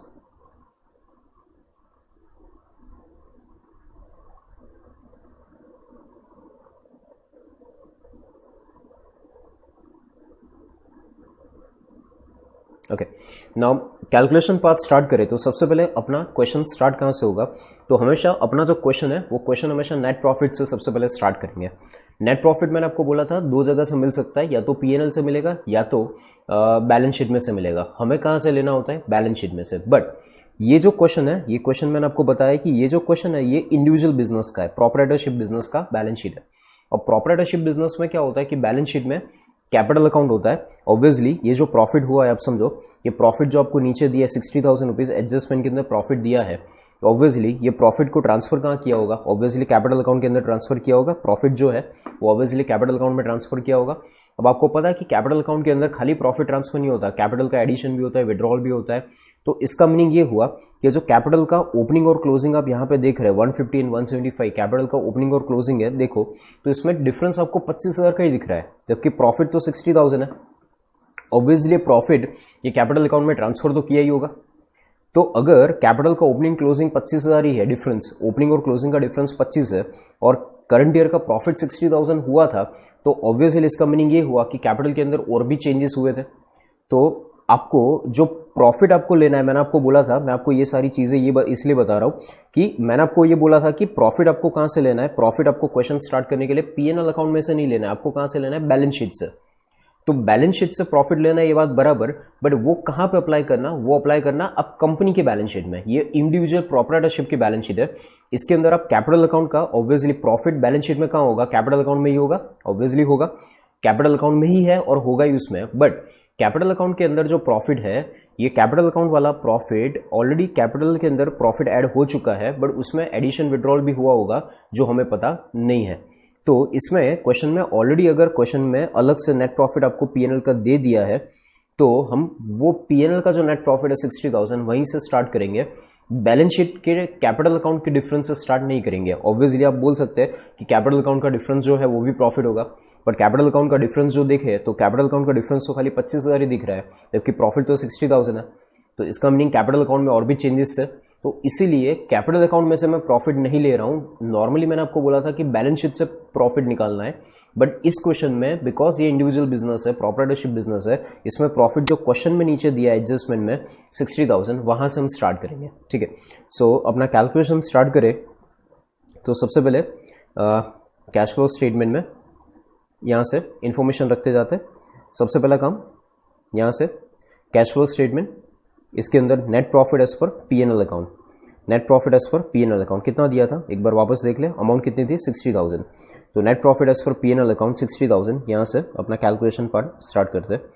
तो यहाँ पे 60,000 का net profit as per PNL account यहाँ पे लिख देते हैं 60,000 profit as per PNL account. Okay, इसके बाद आगे अब आपको क्वेश्चन कैसे करना है, क्वेश्चन करने के बहुत अलग अलग मेथड्स है। सबसे सिंपल मेथड ये है कि सबसे पहला काम पीएनएल का नेट प्रॉफिट आप लिख दो, वो लिख दिया, ठीक है। ओके, उसके बाद क्या, तो पीएनएल का नेट प्रॉफिट लिखने के बाद अब आप ये करो कि जितने भी क्वेश्चन में एडजस्टमेंट्स दिए हैं, क्वेश्चन के अंदर जितने भी एडजस्टमेंट्स दिए हैं, ये सारे के सारे एडजस्टमेंट्स को कंप्लीट करो। क्या करें, सबसे पहले प्रॉफिट लिख दो, वो लिख दिया, उसके बाद एडजस्टमेंट्स को पकड़ो, एक एक करके पहले एडजस्टमेंट पकड़ो। पीएनएल दिया हो, बैलेंस शीट दिया हो क्वेश्चन में, उसको लास्ट में रखो। पहला काम प्रॉफिट लिखो, प्रॉफिट या तो बैलेंस शीट में से लिखो या तो एडजस्टमेंट में से लिखो। उसके बाद नेक्स्ट स्टेप क्या करो, तो आगे सारे एडजस्टमेंट्स पहले कंप्लीट करो। तो बाकी के एडजस्टमेंट कंप्लीट करें, अब समझने का ट्राई करना। एडजस्टमेंट नंबर 2 ऐसा लिखा है, during the year a machine costing ₹25,000, the word uses costing 25,000, 25,000 का मशीन कॉस्ट प्राइस का, जिसमें एक्यूमुलेटेड डेप्रिसिएशन ऑलरेडी 10,000 था। इसका मीनिंग ये हुआ, यहाँ पे मैं थोड़ा वर्किंग शो करता हूँ, आपको ज़्यादा क्लैरिटी आएगी। 25,000 का मशीन था कॉस्ट प्राइस का, जिसमें एक्यूमुलेटेड डेप्रिसिएशन आपको क्या बोला है, 10,000 का एक्यूमुलेटेड डेप्रिसिएशन था। तो इसका मीनिंग ये हुआ कि 25,000 में से 10,000 का डेप्रिसिएशन तो ऑलरेडी प्रोवाइड हो चुका है। तो 25 में से 10,000 माइनस करें तो इसका मीनिंग ये हुआ कि आपके मशीन की जो बुक वैल्यू है वो कितनी है, तो आपके मशीन की जो बुक वैल्यू है वो 15,000 ही है। 25,000 कॉस्ट से 10,000 रुपये का डेप्री प्रोवाइड हो चुका है, तो 15,000 जो डिफरेंस बचा वो 15,000 क्या है, तो मशीन की बुक वैल्यू है। अब क्या बोले आपको, तो 15,000 रुपये का जो बुक वैल्यू का मशीन है, दैट वाज सोल्ड फॉर ₹13,000। कितने में बेचा था, तो 13,000 में सेल किया था। तो यहाँ पे माइनस करे, 15,000 का मशीन 13,000 में सेल किया था, तो इसका मीनिंग ये हुआ कि 2,000 रुपये क्या हुआ होगा, 2,000 रुपये लॉस किया होगा। तो यहाँ पे लॉस की जो इन्फॉर्मेशन है, आप सिंपल चीज़ यहाँ पे समझ सकते हैं कि लॉस की जो अमाउंट है वो कितनी होगी, 2,000 रुपये लॉस होगा। ठीक है, बहुत सिंपल सा कैलकुलेशन था, आपको समझ आया होगा। वापस एक बार रिपीट करता हूँ, मशीन की कॉस्ट क्या थी, 25,000 रुपये। उसमें डेप्री, एक्यूमुलेटेड डेप्री का मीनिंग क्या कि अभी तक 10,000 का डेप्री ऑलरेडी प्रोवाइड हो चुका है, तो 25 में से 10,000 अगर माइनस करो तो 15,000 रुपये बुक वैल्यू बचेगी, और 15,000 बुक वैल्यू में से 13,000 उसमें सेल वैल्यू माइनस करो, 13,000 की सेल वैल्यू माइनस करो तो 2,000 रुपये का लॉस आ रहा है। वो 2,000 रुपये का जो लॉस आ रहा है ये अपने को कैलकुलेट करना है। इसके बाद आगे जो क्वेश्चन बोला था कि provision for depreciation of 2013 was 50,000 and 2014 was 85,000, इस चीज़ को हम बाद में यूज़ करेंगे। ठीक है, ये यहाँ से आप समझ सकते हैं एडजस्टमेंट नंबर 2 जो है उसमें यहाँ से एक अलग एडजस्टमेंट है। ठीक है, पॉइंट नंबर 2 में भी 2 एडजस्टमेंट है, एक सेल्स का एडजस्टमेंट है और एक डेप्रिसिएशन का एडजस्टमेंट है, दोनों को हम अलग अलग पार्ट में कंसिडर करेंगे। देखते आगे। अब आगे कैलकुलेट कैसे करना है, तो हम क्या करेंगे, जितने भी एडजस्टमेंट्स है उसके जहाँ जहाँ नेसेसरी है हम पहले अकाउंट्स बनाएंगे। जहाँ जहाँ एडजस्टमेंट क्वेश्चन में आता है वो एडजस्टमेंट से रिलेटेड हम क्या करेंगे, पहले एक एक करके अकाउंट्स बनाएंगे, और जहाँ जहाँ ज़रूरत है उतने सारे अकाउंट्स बनाएंगे। जहाँ पे आपको डायरेक्टली समझ में आ जाए कि ये चेंज इसकी वजह से हुआ था, जहाँ पे अकाउंट की ज़रूरत नहीं है तो वहाँ पे नहीं बनाएंगे। बट नॉर्मली जितने भी एडजस्टमेंट्स होंगे वो सारे के सारे एडजस्टमेंट्स के अकाउंट बनेंगे। तो यहाँ पे हम वर्किंग नोट पार्ट स्टार्ट करते हैं। तो वर्किंग नोट में सबसे पहले अकाउंट बनाना स्टार्ट करें, तो अकाउंट के लिए लाइन्स ड्रॉ कर लेते हैं।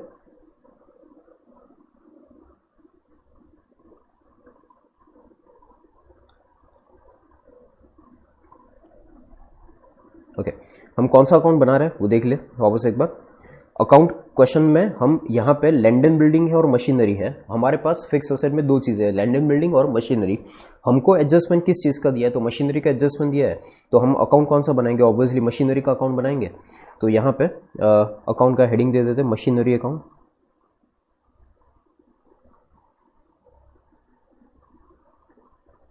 ओके, अब एक और चीज़ इंपॉर्टेंट आपको फाउंडेशन के अंदर सिखाया था कि जब बैलेंस शीट के अंदर अगर आप यहाँ पे देखें, इंपॉर्टेंट चीज़ बराबर समझिएगा। मशीनरी अकाउंट का बैलेंस आपको दिया है 2 लाख रुपये और 1,40,000। मशीनरी अकाउंट का बैलेंस, ओपनिंग बैलेंस है 2 लाख और क्लोजिंग बैलेंस है 140। लायबिलिटी साइड आप देखो तो लायबिलिटी साइड के अंदर, लायबिलिटी साइड में यहाँ पे आपको कहीं पे भी लायबिलिटी साइड में प्रोविजन फॉर डेप्रिसिएशन नाम का कोई अकाउंट नहीं दिख रहा है। प्रोविजन फॉर डेप्रिसिएशन नाम का लायबिलिटी साइड अकाउंट नहीं दिख रहा है। आपको याद हो तो एक प्रोविजन फॉर डेप्रिसिएशन करके कंसेप्ट था सीपीटी के और फाउंडेशन के अंदर, हमने पढ़ा था डेप्रिसिएशन चैप्टर में। उसके अंदर ऐसा होता है कि जब क्वेश्चन में आपको बोला हो कि प्रोविजन फॉर डेप्रिसिएशन मेंटेन किया है, तो हम क्या करते हैं, जब provision for depreciation account maintain किया हो तो असेट को हम कॉस्ट पे शो करते हैं और डेप्रिसिएशन को लायबिलिटी साइड शो करते हैं। अगर क्वेश्चन के अंदर प्रोविजन फॉर डेप्रिसिएशन अकाउंट यहाँ पे liability side, provision for depreciation account अगर बैलेंस शीट में दिया होता है, एडजस्टमेंट में दिया उसकी बात नहीं कर रहा हूं मैं, बैलेंस शीट के अंदर अगर प्रोविजन फॉर डेप्रिसिएशन अकाउंट दिया होता, बैलेंस शीट के अंदर अगर प्रोविजन फॉर डेप्रिसिएशन अगर दिया होता तो इसका मीनिंग ये होता कि मशीनरी जो है वो मशीनरी अकाउंट जो है वो कॉस्ट प्राइस पे दिया है। बट इन दिस क्वेश्चन आपको प्रोविजन फॉर डेप्रिसिएशन अकाउंट का बैलेंस दिया है, बट वो एडजस्टमेंट में दिया है, बैलेंस शीट के अंदर नहीं दिया है। इसका मीनिंग ये हुआ कि मशीनरी अकाउंट का जो बैलेंस आपको दिया है यहाँ पे, मशीनरी अकाउंट का जो बैलेंस आपको यहाँ पे दिया है, ये मशीनरी अकाउंट ये बुक वैल्यू पे है, WDV वैल्यू पे, और you can say book value पे मशीनरी अकाउंट का जो बैलेंस है वो आफ्टर डेप्रिसिएशन है, बुक वैल्यू पे है, कॉस्ट पे नहीं है। वापस एक बार रिपीट करता हूं, अगर बैलेंस शीट के अंदर इस चीज को आप लिख के रखिएगा, बैलेंस शीट में लायबिलिटी साइड, बैलेंस शीट में लायबिलिटी साइड या असेट में से माइनस करके अगर बैलेंस शीट में प्रोविजन फॉर डेप्रिसिएशन अकाउंट का बैलेंस दिया है, अगर बैलेंस शीट के अंदर प्रोविजन फॉर डेप्रिसिएशन अकाउंट का बैलेंस दिया है तो इसका मीनिंग ये होता है कि असेट कॉस्ट पे दिखाई गई है और डेप्रिसिएशन को अलग से दिखाया गया है। बट यहाँ पे इस क्वेश्चन में प्रोविजन फॉर डेप्रिसिएशन का बैलेंस बैलेंस शीट में अलग से नहीं है, एडजस्टमेंट में भले है, पर बैलेंस शीट के अंदर प्रोविजन फॉर डेप्रिसिएशन अकाउंट का बैलेंस अलग नहीं है। इसका मीनिंग ये हुआ कि मशीनरी अकाउंट का जो बैलेंस है वो कॉस्ट पे नहीं है, मशीनरी अकाउंट का जो बैलेंस है वो कॉस्ट पे नहीं है, और मशीनरी अकाउंट का जो बैलेंस है वो बुक वैल्यू या तो WDV वैल्यू पे है, आफ्टर डेप्रिसिएशन वैल्यू पे है। मीनिंग ये है कि 2 लाख रुपए और ये 1,40,000 जो आप बैलेंस देख रहे हैं मशीनरी अकाउंट का, ये आफ्टर डिप्रिसिएशन है। This is not the cost price, this is not the cost price, ये आफ्टर डिप्रिसिएशन वैल्यू है 2 लाख एंड 1,40,000, ठीक है। और उसका अभी तक का डिप्रिसिएशन प्रीवियस ईयर तक का 50,000 है, और यू कैन से 85,000 इसका क्लोजिंग टोटल डिप्रिसिएशन है, वो आपको अलग से एडजस्टमेंट में दिया है, ठीक है। तो हम यहाँ पे अकाउंट स्टार्ट करें तो मशीनरी अकाउंट का ओपनिंग कितना 2 लाख और क्लोजिंग कितना है 1,40,000। तो अकाउंट बनाना स्टार्ट करें तो पहला काम अकाउंट के अंदर यहाँ पे डेबिट साइड ओपनिंग बैलेंस लिख लेते हैं। अकाउंट का 2 बैलेंस ब्रॉट डाउन ₹2 लाख और मशीनरी अकाउंट का आपको क्लोजिंग बैलेंस भी आपको दे दिया है तो मशीनरी अकाउंट का क्लोजिंग बैलेंस भी यहाँ पे लिख लेते हैं बाय बैलेंस कैरिड डाउन 1,40,000। आपको मशीनरी अकाउंट का ओपनिंग और मशीनरी अकाउंट का क्लोजिंग वे दोनों बैलेंस आपको दे दिए हैं। तो सबसे पहला काम मैंने मशीनरी अकाउंट का ओपनिंग और क्लोजिंग दोनों यहाँ पे लिख दिया, ठीक है। नाउ एडजस्टमेंट रीड करते हैं, बट यहाँ पे एक चीज़ यहाँ पे मैं ये मेंशन कर देता हूँ वापस, मशीनरी अकाउंट का जो नाम लिखा था ये मशीनरी अकाउंट कौन से वैल्यू पे है, एट WDV। WDV मीनिंग क्या, बुक वैल्यू पे है। ध्यान रखिएगा मशीनरी अकाउंट कॉस्ट पे नहीं दिया है, ये बुक वैल्यू आपको दी है, ठीक है, आफ्टर डिप्रिसिएशन। इसके बाद एडजस्टमेंट वापस एक बार रीड करते हैं। एडजस्टमेंट में बोला था कि 25,000 की कॉस्ट प्राइस का मशीन, इंपॉर्टेंट थिंग यहाँ पे 25,000 कॉस्ट है, ये 25,000 कॉस्ट है, ये आफ्टर डिप्रिसिएशन वैल्यू नहीं है। 25,000 रुपये कॉस्ट है जिसमें एक्यूमेटेड डिप्रिसिएशन 10,000 था। अब यहाँ पे देखें तो 25,000 रुपये कॉस्ट हो और अगर एक्यूमेटेड डिप्रिसिएशन 10,000 है तो इसका मीनिंग ये हुआ ये 15,000 रुपये जो है ना ये बुक वैल्यू है और you can say WDV value है जो आपको बैलेंस शीट में दी है। इसकी WDV वैल्यू कितनी होगी, 15,000 होगी, ठीक है। इसमें 13,000 पे इसको आगे बोला था सेल हुआ था तो 15,000 को 13,000 पे सेल किया था तो 2,000 का प्रॉफिट हुआ। 25,000 रुपये कॉस्ट है और 15,000 बुक वैल्यू है। आप देखें कि आपने जब मशीनरी अकाउंट बनाया यहाँ पे तो ऊपर क्या लिखा है, तो मशीनरी अकाउंट के ऊपर यहाँ पे लिखा है कि at book value WDV value, book value WDV value. अब जो मशीन बेचा उसकी बुक वैल्यू कितनी, अभी हमने देखा बुक वैल्यू कितनी थी 15,000। तो इसका मीनिंग ये हुआ कि ये जो 2 लाख रुपए का ओपनिंग बैलेंस है, ये 2 लाख रुपए के ओपनिंग बैलेंस में से हम 15,000 का मशीन बेच रहे हैं, हम 25,000 का मशीन कॉस्ट प्राइस का बेच रहे हैं वो बराबर, बट 25,000 ये 2 लाख में इंक्लूड नहीं है क्योंकि 2 लाख रुपए बुक वैल्यू है, WDV वैल्यू है। तो ऑब्वियसली बुक वैल्यू में बुक वैल्यू ही इंक्लूड होती है। तो 2 लाख रुपए इसकी बुक वैल्यू है मशीनरी की, उसमें से हम 15,000 का मशीन सेल करें, कितने में सेल करेंगे 13,000 में, और 2,000 रुपए का लॉस होगा, ठीक है। समझ आ रहा है आपको, 2 लाख रुपए मशीनरी की बुक वैल्यू है, WDV वैल्यू है, और उसमें 2 लाख में से 25 का मशीन नहीं बेच रहे, 15 का मशीन बेच रहे, बुक वैल्यू। 2 लाख में से 15,000 का मशीन 13,000 में बेचेंगे, 2,000 रुपए का लॉस होगा। इसकी एंट्री पास करें तो एंट्री ऐसी होगी, cash account debit 13,000, cash account debit 13,000, PNL account debit 2,000, PNL account debit 2,000 और मशीनरी अकाउंट क्रेडिट 15,000। मशीन कितने का गया, 15,000 का मशीन गया, कैश कितना आया 13,000, लॉस कितना हुआ 2,000 रुपये लॉस हुआ। सो कैश आया 13 का तो cash account debit, PNL account debit कितना 2,000 रुपये, क्योंकि लॉस था तो PNL अकाउंट डेबिट होगा, cash debit 13,000, PNL account debit 2,000 to machinery account कितना 15,000। 15,000 मशीनरी क्यों, क्योंकि 15,000 बुक वैल्यू है और अपना जो मशीनरी अकाउंट है वो भी कैसा है, बुक वैल्यू पे ही है, इसलिए इसमें हम 15,000 की एंट्री पास करेंगे, ठीक है। सो इसमें आपको ये ध्यान रखना है, पूरे कैश फ्लो स्टेटमेंट पूरे चैप्टर के अंदर, कैश फ्लो स्टेटमेंट पूरे चैप्टर के अंदर हर ट्रांजेक्शन की आपको जर्नल एंट्री आनी चाहिए, हर ट्रांजेक्शन की आपको जर्नल एंट्री आनी चाहिए। अगर आपको जर्नल एंट्री आती है तो ये चैप्टर आपको आएगा, अगर आपको जर्नल एंट्री करने में अगर कोई भी प्रॉब्लम होता है, आपको एंट्री नहीं आती है, तो आपको ये चैप्टर नहीं आएगा। That is simple thing. So her transaction, her calculation के लिए आपको ये सोचना है कि उसकी एंट्री क्या होगी, हर ट्रांजेक्शन के लिए आपको ये सोचना है कि इसकी एंट्री क्या होगी, और एंट्री अगर आपको समझ में आ जाती है तो फिर आपको ये चैप्टर कंफर्म आ जाएगा, ठीक है। अब एंट्री का पोस्टिंग करें तो एंट्री का पोस्टिंग क्या बोला था, cash account debit, PNL account debit to machinery account credit. तो मशीनरी अकाउंट में क्रेडिट साइड क्या क्या आएगा, बाय कैश अकाउंट, यहाँ पे मैं लिख लेता हूँ by cash account 13,000, okay.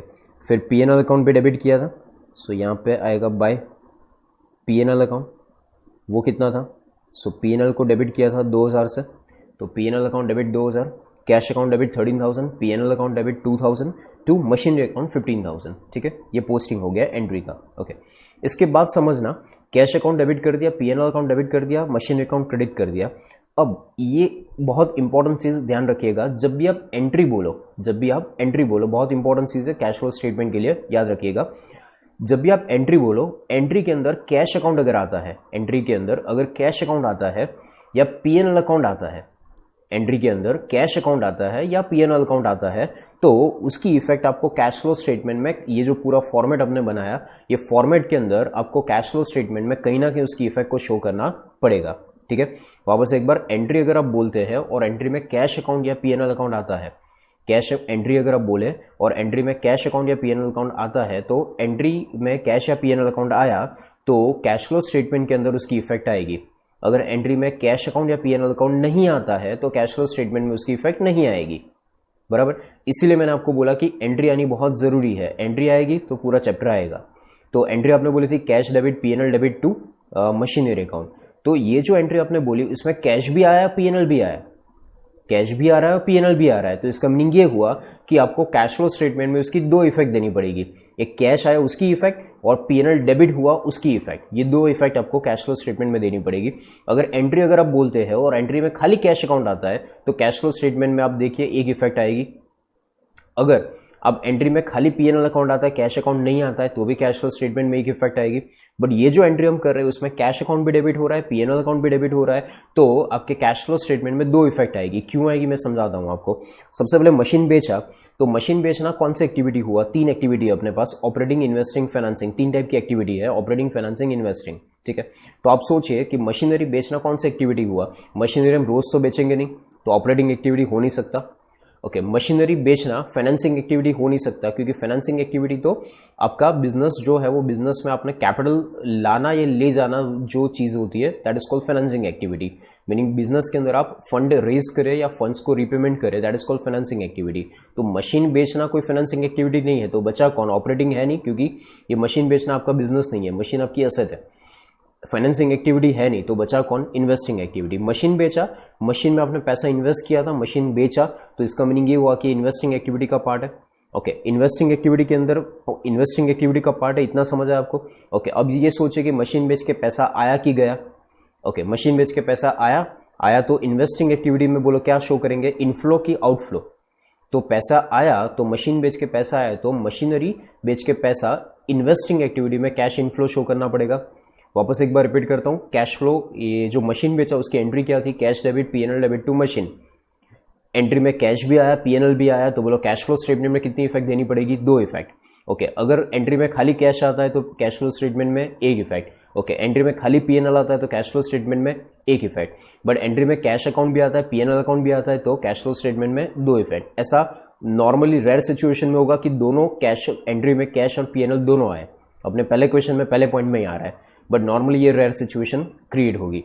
Okay, तो सबसे पहले कैश, इन्वेस्टिंग एक्टिविटी से कैश आया तो इनफ्लो हुआ, तो यहां पे इसको शो करेंगे फर्स्ट नंबर का पॉइंट करके। इन्वेस्टिंग एक्टिविटी में सेल ऑफ मशीनरी, यहां पे उसकी पर्टिकुलर्स में लिखेंगे सेल ऑफ मशीनरी। ओके, कितने में बेचा था, तो 13,000 पे इसको सेल किया था, तो इसको फर्स्ट कॉलम में, अमाउंट के फर्स्ट कॉलम में इसको शो करेंगे, amount 13,000 rupees, sale of machinery. Okay, दूसरी चीज, पीएनएल अकाउंट आपने डेबिट किया होगा। ओके, पीएनएल अकाउंट अगर आपने डेबिट किया, अब आप सोचिए ये जो लॉस हुआ, ये लॉस हुआ है सही, इससे क्या होगा, तो इससे आपका प्रॉफिट, पीएनएल अकाउंट में डेबिट किया आपने 2,000 रुपए, तो इससे आपका 2,000 रुपए प्रॉफिट कम होगा, बट 2,000 रुपए आपका कैश आउटफ्लो नहीं होगा। फिर से एक बार रिपीट करता हूं, फॉर एग्जाम्पल ये अपना पीएनएल अकाउंट है, फॉर एग्जाम्पल ये अपना पीएनएल अकाउंट है। पीएनएल अकाउंट के अंदर जब आप यहाँ पे पीएनएल अकाउंट में लॉस ऑन मशीनरी 2,000 रुपये डेबिट करोगे, तो 2,000 रुपये पीएनएल अकाउंट में डेबिट करने से आपका जो प्रॉफिट है वो प्रॉफिट की जो फिगर है वो प्रॉफिट की फिगर क्या होगी, रिड्यूस होगी। ठीक है, प्रॉफिट की फिगर ये 2,000 के लॉस की वजह से रिड्यूस होगी, बट ये 2,000 का जो लॉस हुआ इसमें ये 2,000 रुपये आपको कम मिले हैं। आपने किसी को 2,000 रुपये दिए नहीं है, आप समझो, 2,000 रुपये आपको कम मिले। ठीक है, मशीन बेच के आपको 2,000 रुपये कम मिले, आपको लॉस हुआ, बट ये 2,000 रुपये आपने किसी को दिया नहीं है। मीनिंग ये 2,000 रुपये कोई बिजनेस में इनफ्लो या आउटफ्लो नहीं हो रहा है, कैश का इनफ्लो या आउटफ्लो बिजनेस में नहीं हो रहा है, फिर भी ये 2,000 रुपये पीएनएल में डेबिट हो रहा है। अब हम जो क्वेश्चन स्टार्ट करते हैं, हम पीएनएल के प्रॉफिट से क्वेश्चन स्टार्ट करते हैं। यहाँ पे आप देखें तो हमने क्वेश्चन स्टार्ट कहां से किया था, पीएनएल अकाउंट के 60,000 प्रॉफिट से स्टार्ट किया था। अब ये 60,000 से मैंने अगर क्वेश्चन स्टार्ट किया और ये 2,000 रुपये मैंने पीएनएल में डेबिट किया, तो इसको ऐसा बोल सकते हैं नॉन कैश एक्टिविटी हुआ, नॉन कैश एक्टिविटी हुआ जो पीएनएल में डेबिट हुआ है। डेबिट मीनिंग क्या हुआ है, माइनस, तो इसको रिवर्स करना पड़ेगा कैंसिल करने के लिए। क्योंकि ये चीज़ 2,000 रुपये आपकी कैश एक्टिविटी को इफेक्ट नहीं कर रही है। 2,000 रुपये आपको कम मिला, बट आपने थोड़ी ना किसी को दिया है 2,000 रुपये, ठीक है। ये 2,000 रुपये आपको कम मिला, बट आपने किसी को पे नहीं किया है, तो ये आपके लिए ना तो इनफ्लो है 2,000 रुपये, ना तो आउटफ्लो है। बट पीएनएल में डेबिट हुआ तो ये प्रॉफिट को रिड्यूस करेगा, 2,000 रुपये रिड्यूस करेगा। पीएनएल में डेबिट किया मीनिंग माइनस किया होगा, पीएनएल में 2,000 रुपये डेबिट किया, इसका मीनिंग क्या किया था, माइनस किया था। तो इसको रिवर्स करने के लिए क्रेडिट करेंगे, क्रेडिट मीनिंग क्या करना पड़ेगा, प्लस करना पड़ेगा। तो ये जो एक्टिविटी है इट्स लाइक सिंपल, इसको आप डेप्रिसिएशन के साथ भी कंपेयर कर सकते हैं। ये डेप्रिसिएशन जैसा ही हुआ, ये जो चीज़ है वो डेप्रिसिएशन जैसी है। जैसे नॉर्मल डेप्री जब पीएनएल में डेबिट करते हैं तो नॉन कैश एक्टिविटी होता है, तो ये भी नॉन कैश एक्टिविटी हुआ जो पीएनएल में डेबिट किया था। डेबिट मीनिंग क्या किया था, माइनस किया था। अब क्या करेंगे, क्रेडिट, क्रेडिट मीनिंग क्या करेंगे, प्लस। तो कैश फ्लो स्टेटमेंट में यहाँ पे ऑपरेटिंग एक्टिविटी में यहाँ पे हमारे पास पहला हेड है non cash non operating expense, plus करना है ना। तो non cash non operating expense यानी पीएनएल में जो चीज़ें डेबिट हुई थी, पीएनएल अकाउंट के अंदर जो चीज़ें डेबिट हुई थी वो सब यहाँ पे प्लस होगी, और जो पीएनएल अकाउंट के अंदर सब जो क्रेडिट हुआ था वो सब यहाँ से माइनस होगा। पीएनएल में जो डेबिट हुआ था वो सब प्लस होगा, पीएनएल में जो क्रेडिट हुआ था वो सब माइनस होगा। तो यहाँ पे पहला नंबर का पॉइंट वापस लिखेंगे, यहाँ पे non cash non operating expense के अंदर फर्स्ट नंबर का पॉइंट आएगा, that is loss on sale of machinery and amount was ₹2,000। तो अमाउंट के कॉलम में, आउटर कॉलम में 2,000, loss on sale of machinery 2,000 show किया। ओके, तो वापस अपने अकाउंट के ऊपर आ जाते हैं। तो अकाउंट के अंदर हमने एंट्री क्या पास की थी, cash account debit, PNL account debit to machinery account 15,000, ठीक है। कैश की इफेक्ट हमने कहाँ पे दे दी, तो कैश की इफेक्ट वापस एक बार इन्वेस्टिंग एक्टिविटी के अंदर इनफ्लो था, तो इन्वेस्टिंग एक्टिविटी के अंदर 13,000 रुपये इन्वेस्टिंग एक्टिविटी में इनफ्लो शो कर दिया। 2,000 रुपये पीएनएल डेबिट हुआ था, जो नॉन कैश एक्टिविटी था, जो डेबिट हुआ था, तो क्रेडिट करना पड़ेगा। क्रेडिट करने के लिए क्या करेंगे, प्लस। तो ऑपरेटिंग एक्टिविटी में जाके हमने उसको प्लस कर दिया। प्लस ये जो प्रॉफिट था, ये 2,000 रुपये प्रॉफिट को रिड्यूस कर रहा था, तो हमने प्रॉफिट को वापस इंक्रीज कर दिया। 60,000 का प्रॉफिट ये 2,000 से रिड्यूस हो रहा था, हमने वापस उसको एड बैक कर दिया, ठीक है। तो ये एक मशीनरी अकाउंट की इफेक्ट होगी। इसके बाद उसी एडजस्टमेंट के अंदर एक और पॉइंट था, पॉइंट नंबर 2 में, कि depreciation on machinery, provision for depreciation, important is provision for depreciation against machinery was 50,000। 2013 का provision for depreciation on machinery was 50,000 and 2014 was 85,000। Previous year तक का टोटल डेप्री, प्रोविजन फॉर डेप्री का मीनिंग क्या होता है, टोटल डेप्री।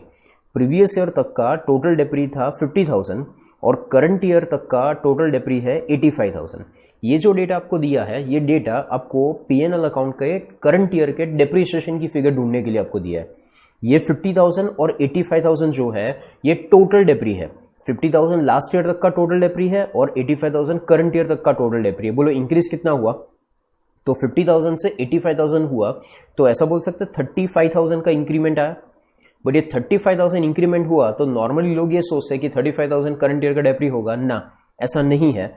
क्यों नहीं है, तो अभी हमने जब ये अकाउंट बनाया, मशीनरी अकाउंट जब हमने प्रिपेयर किया, तो मशीनरी अकाउंट के अंदर हमने क्वेश्चन के अंदर आपको ये बोला था कि मशीनरी जो हमने सेल की है, यहाँ पे हमने वर्किंग भी किया था, ये रहा, कि मशीनरी की कॉस्ट थी 25,000 रुपये, उसमें 10,000 का एक्यूमुलेटेड डेप्री था। अभी तक का टोटल डेप्री जो मशीन सेल किया उसका डेप्री 10,000 था।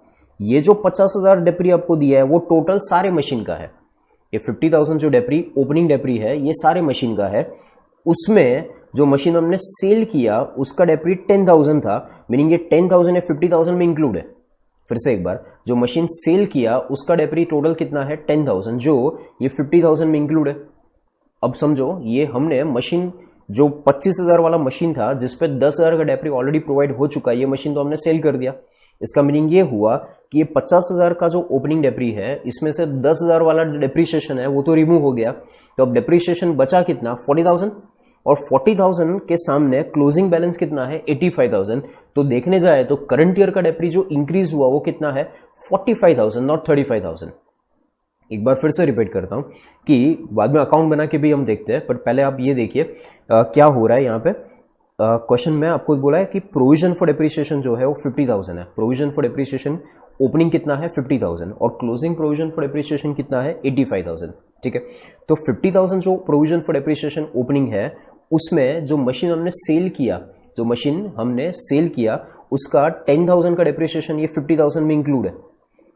50,000 में जो मशीन हमने सेल किया उसका 10,000 का डेप्री इसमें इंक्लूड है। तो ये 50,000 में से जो मशीन सेल किया उसका 10,000 का डेप्री डिक्रीज माइनस कर दे तो डेप्री कितना बचेगा, 40,000 डेप्री बचेगा। और क्लोजिंग डेप्री 85, 40 ओपनिंग और 85 क्लोजिंग, तो बोलो इंक्रीज कितना हुआ, 45,000 इंक्रीज हुआ।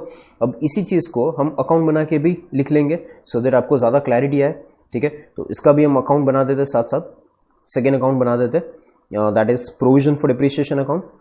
वैसे क्वेश्चन में आपको अकाउंट इस स्पेसिफिक चीज का ना बनाओ तो भी चलेगा, बट क्वेश्चन में समझने के लिए हम अकाउंट बना लेते हैं, that is provision for depreciation account. तो यहाँ पे सेकेंड अकाउंट एक बना लेते हैं, प्रोविजन फॉर डिप्रिसिएशन अकाउंट।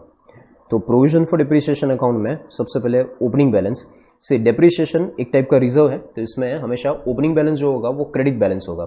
तो इसका आपको बैलेंस कितना दिया था, 50,000 रुपीज़। ओपनिंग बैलेंस आपको दिया था 50,000 और क्लोजिंग बैलेंस जो था प्रोविजन फॉर डिप्रिसिएशन का, ये क्लोजिंग बैलेंस आपको यहाँ पे दिया था। क्लोजिंग बैलेंस भी साथ साथ लिख लेते।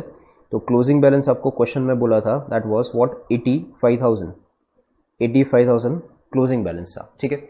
अब आपको याद हो तो जब प्रोविजन फॉर डिप्रिसिएशन वाला कंसेप्ट फॉलो होता है, फाउंडेशन का कंसेप्ट, प्रोविजन फॉर डिप्रिसिएशन वाला जो कंसेप्ट फॉलो करते हैं, तो जब असेट सेल होती है तो उसकी कॉस्ट और जो असेट सेल हुई उसका डेप्री प्रोविजन फॉर डिप्रिसिएशन और असेट अकाउंट में से निकल के असेट डिस्पोजल अकाउंट में ट्रांसफर हो जाता है। फिर से एक बार रिपीट करता हूं, जब प्रोविजन फॉर डिप्रिसिएशन अकाउंट आप फॉलो करते हैं, जब प्रोविजन फॉर डिप्रिसिएशन अगर आप मेंटेन करते हैं तो जो असेट बेची उसका टोटल डेप्री और जो असेट बेची उसकी कॉस्ट दोनों असेट डिस्पोजल नाम के एक तीसरे अकाउंट में ट्रांसफर हो जाता है। तो अब समझो ये 50,000 का जो ओपनिंग बैलेंस है, ये 50,000 का जो ओपनिंग बैलेंस है प्रोविजन फॉर डिप्रिसिएशन, इसमें 10,000 रुपए डिप्रिसिएशन इंक्लूड है जो मशीन बेचा उसका। 50,000 का जो ओपनिंग बैलेंस है उसमें 10,000 रुपए डिप्रिसिएशन इंक्लूड है जो मशीन बेचा उसका। अब मुझे ये 50,000 में से वो 10,000 को रिमूव करना हो और असेट डिस्पोजल में ले जाना हो, तो आप मुझे बताओ ये 50,000 क्रेडिट है, इसमें से 10,000 को रिमूव करना हो तो कहाँ लिखना पड़ेगा, डेबिट साइड लिखना पड़ेगा। और डेबिट साइड लिख के इसको कहाँ ले जाएंगे, असेट डिस्पोजल अकाउंट में। तो यहाँ पे प्रोविजन फॉर डिप्रिसिएशन अकाउंट में डेबिट साइड लिखेंगे क्या, टू असेट डिस्पोजल अकाउंट। तो यहाँ पे डेबिट साइड आएगा टू असेट डिस्पोजल अकाउंट। कितना अमाउंट डिस्पोजल में ट्रांसफर करेंगे, तो 10,000 रुपीज डिस्पोजल में ट्रांसफर करेंगे। ये 10,000 कहाँ से आया था, तो जो मशीन बेचा 25,000 कॉस्ट थी और उसका डेप्री कितना दिया था क्वेश्चन में, 10,000। वो 10,000 का डेप्री हम कहाँ पे ट्रांसफर कर रहे हैं, डिस्पोजल अकाउंट में, ठीक है। अब जब आप ये अकाउंट क्लोज करेंगे, ये अकाउंट जब आप क्लोज करेंगे तो अकाउंट के अंदर जो डिफरेंस आएगा 10,000 plus 85,000, 95,000 credit side debit side total minus 50,000 करे तो डिफरेंस कितना आएगा, 45,000। ये 45,000 का जो डिफरेंस आया, ये 45,000 का डिफरेंस ये और कुछ नहीं, ये करंट ईयर का डिप्रिसिएशन है। तो मेनली आपको ये जो प्रोविजन फॉर डिप्रिसिएशन की जो बातें आपको क्वेश्चन में दी थी कि ओपनिंग इतना है क्लोजिंग इतना है, उसका अल्टीमेटली पर्पस क्या था, तो अल्टीमेटली पर्पस ये था कि करंट ईयर का आपको पीएनएल क्वेश्चन में नहीं दिया है। तो पीएनएल अगर नहीं दिया है तो पीएनएल में डेप्री तो होगा ही, भले पीएनएल आपको नहीं दिया बट डेप्री तो प्रोवाइड हुआ ही होगा। तो डेप्री की अमाउंट क्वेश्चन में आपको नहीं दिए, जो हमें प्रोविजन फॉर डिप्रिसिएशन अकाउंट बना के, ये अकाउंट बनाने का अल्टीमेटली गोल ये है कि डिप्रिसिएशन करंट ईयर का कितना होगा वो हमें फाइंड करना है।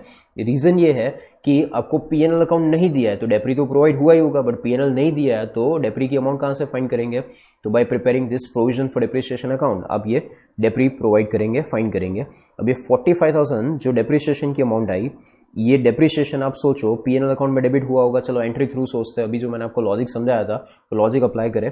तो 45,000 डेप्री जब आपने प्रोवाइड किया तो उसकी एंट्री क्या की होगी, पीएनएल टू मशीन या PNL to provision for depre, entry क्या की होगी, कोई भी एक्सपेंस है तो अल्टीमेटली पीएनएल अकाउंट डेबिट हुआ होगा तो डेप्री भी पीएनएल डेबिट किया होगा और उसको क्रेडिट कहाँ किया होगा, तो ये रहा, वापस एक बार अकाउंट देख लो। तो डेप्रिसिएशन को क्रेडिट कहाँ किया है, तो डेप्री को क्रेडिट किया है प्रोविजन फॉर डेप्री में।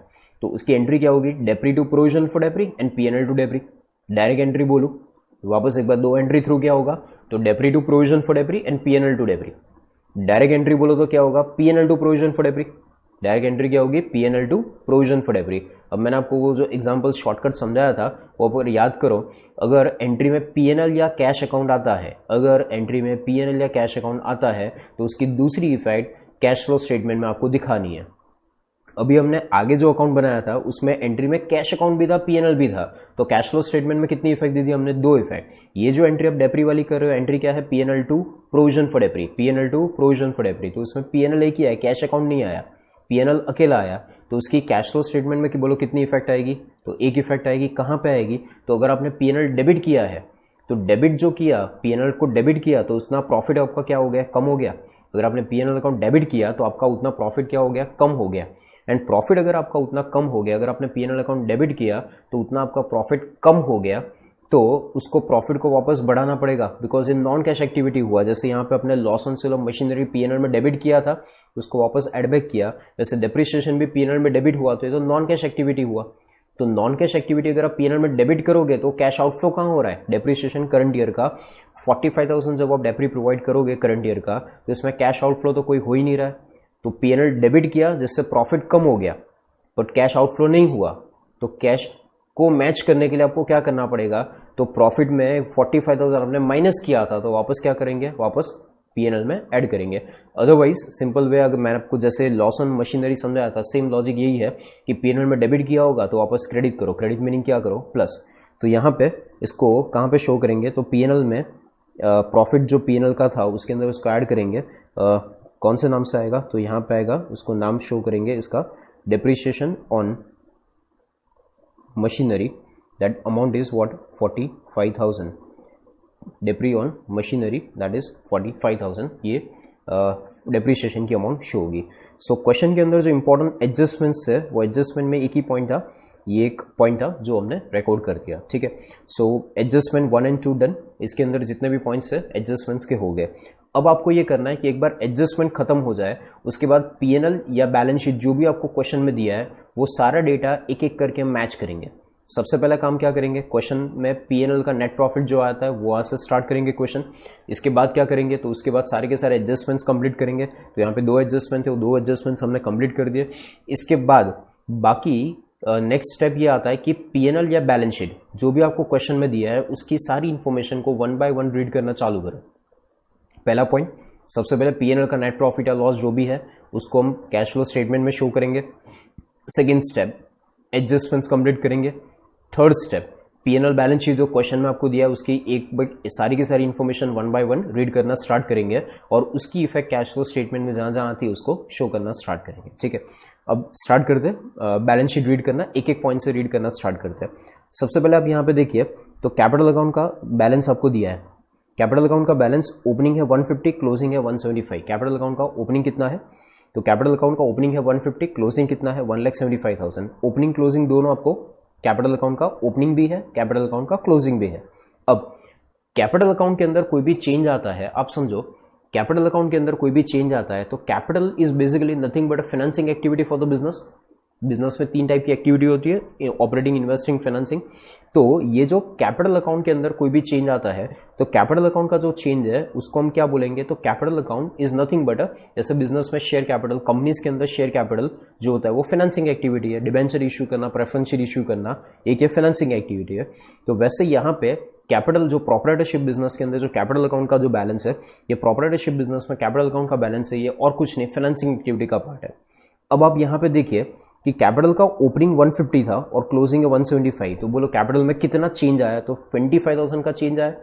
अब आप देखिए यहाँ पे नेट प्रॉफिट नीचे दिया था, मैंने आपको पहले भी ये समझाया कि करंट ईयर का नेट प्रॉफिट 60,000 है और ये 60,000 का नेट प्रॉफिट कहाँ गया होगा? तो ऑब्वियसली 60,000 का जो नेट प्रॉफिट है ऑब्वियसली कैपिटल में ट्रांसफर किया होगा। तो कैपिटल का बैलेंस 60,000 से चेंज आना चाहिए, जबकि आप कैपिटल अकाउंट में देखो तो 150 का 175 हुआ, मीनिंग चेंज कितना है? खाली 25,000 का चेंज आया, जबकि चेंज कितना आना चाहिए? तो कैपिटल की प्रॉफिट की वजह से 60,000 का मिनिमम चेंज आना चाहिए, बट उतना चेंज आपको शो नहीं हो रहा है। इसका मीनिंग ये हुआ कि कैपिटल में प्रॉफिट के सिवाय भी कोई एडजस्टमेंट होगा। कैपिटल अकाउंट में प्रॉफिट के सिवाय भी कोई एडजस्टमेंट होगा। तो पहला काम हम ये करते हैं कि कैपिटल अकाउंट बना दे समझने के लिए कि कैपिटल में क्या हुआ था। तो यहाँ पे हम एक और अकाउंट बना देते, जहाँ जहाँ जरूरत पड़ेगी उतने हम अकाउंट्स बनाते जाएंगे। तो यहाँ पे एक और अकाउंट बना लेते हैं, कैपिटल अकाउंट, बराबर। तो कैपिटल अकाउंट के अंदर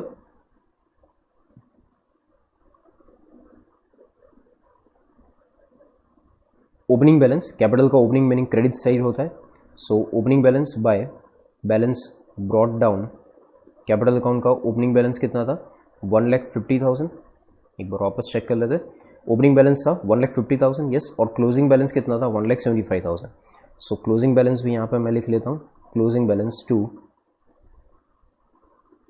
balance carried down 1,75,000, opening balance 1,50,000, closing balance 1,75,000।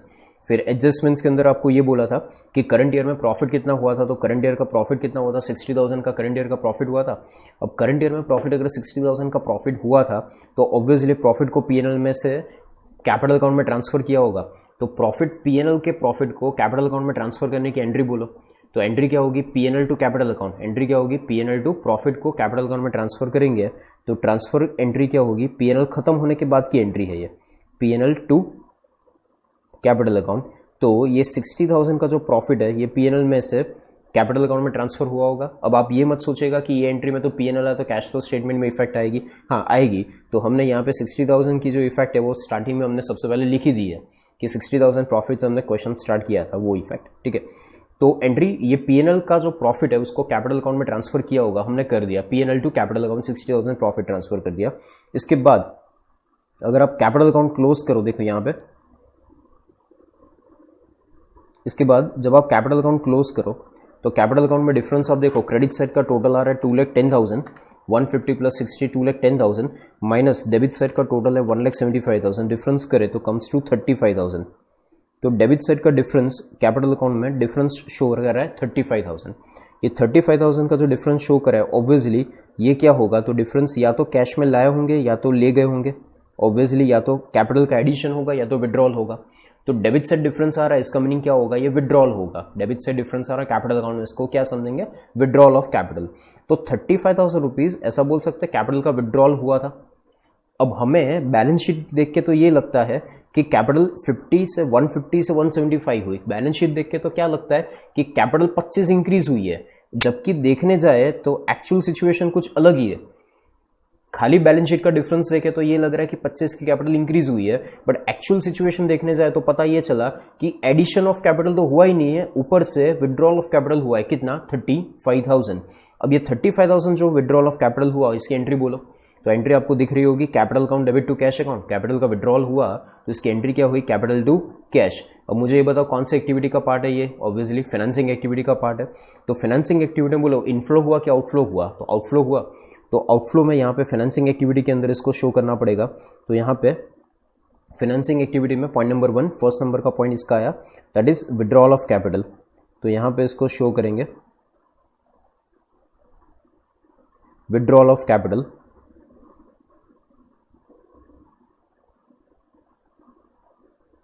Withdrawal of capital कितना था 35,000। सो यहाँ पे इसको अमाउंट को फर्स्ट कॉलम में शो कर देंगे 35,000 विड्रॉल ऑफ कैपिटल, ठीक है। तो ये एक इफेक्ट फाइनेंसिंग एक्टिविटी की होगी कैपिटल अकाउंट के अंदर।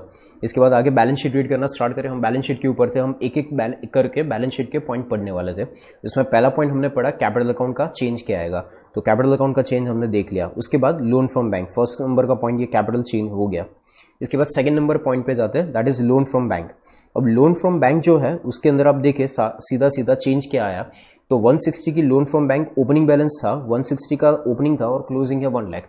तो ऑब्वियसली आपको समझ में आएगा कि 160 का 1 लाख क्यों हुआ होगा, तो ऑब्वियसली 60,000 का लोन का रीपेमेंट किया होगा, लोन का 60,000 का रीपेमेंट किया होगा, तभी ये लोन कम हुआ है। लास्ट ईयर की कंपेयर में 1 लाख रुपीज, अरे 60,000 से लोन कम हुआ है। तो इसका मीनिंग ये हुआ कि लोन फ्रॉम बैंक जो है उसका रीपेमेंट किया होगा 60,000 का। तो 60,000 का जब हमने रीपेमेंट किया होगा तो ये कौन सी एक्टिविटी हुई, फाइनेंसिंग एक्टिविटी। ओके, क्या इसका अकाउंट बनाने की जरूरत है ना, क्यों, क्योंकि इसका कोई एडजस्टमेंट नहीं है, इससे रिलेटेड कोई और एडजस्टमेंट नहीं है। तो सीधा सीधा हम समझ सकते हैं कि 160 का 1 लाख क्यों हुआ होगा, तो 60,000 का रीपेमेंट करने से हुआ होगा। तो सीधी सीधी इसकी इफेक्ट क्या कैश फ्लो स्टेटमेंट के अंदर इसको हम शो कर देंगे। कौन सी एक्टिविटी का पार्ट होगा, तो लोन का रीपेमेंट करना ऑब्वियसली फाइनेंसिंग एक्टिविटी का पार्ट होगा। 60,000 का लोन रीपेमेंट किया, बोलो चलो एंट्री बोलो। तो एंट्री होगी loan account debit to cash account, cash outflow हुआ तो कैश अकाउंट क्रेडिट होगा। एंट्री क्या हुई, लोन टू कैश। एंट्री में कैश आया, यस, कैश अकाउंट आया, यस, ओके। अगर कैश अकाउंट या पीएनएल अकाउंट बैलेंस एंट्री के अंदर पीएनएल या कैश आता है तो उसकी दूसरी इफेक्ट कहाँ शो करेंगे, कैश फ्लो स्टेटमेंट में। ओके, एंट्री में पीएनएल कैश दोनों आया कि खाली कैश आया, तो खाली कैश आया, तो कैश फ्लो स्टेटमेंट में कितनी इफेक्ट आएगी, एक इफेक्ट, दो इफेक्ट, तो एक ही इफेक्ट आएगी कैश फ्लो स्टेटमेंट में। कहाँ पे आएगी, फाइनेंसिंग एक्टिविटी में। इनफ्लो हुआ, आउटफ्लो हुआ, तो आउटफ्लो हुआ, तो फाइनेंसिंग एक्टिविटी में इसको आउटफ्लो शो करेंगे। सो यहाँ पे फाइनेंसिंग एक्टिविटी आउटफ्लो शो करेंगे, दैट इज इसको क्या बोलेंगे, लिखेंगे क्या, तो it is called repayment of loan, repayment of loan.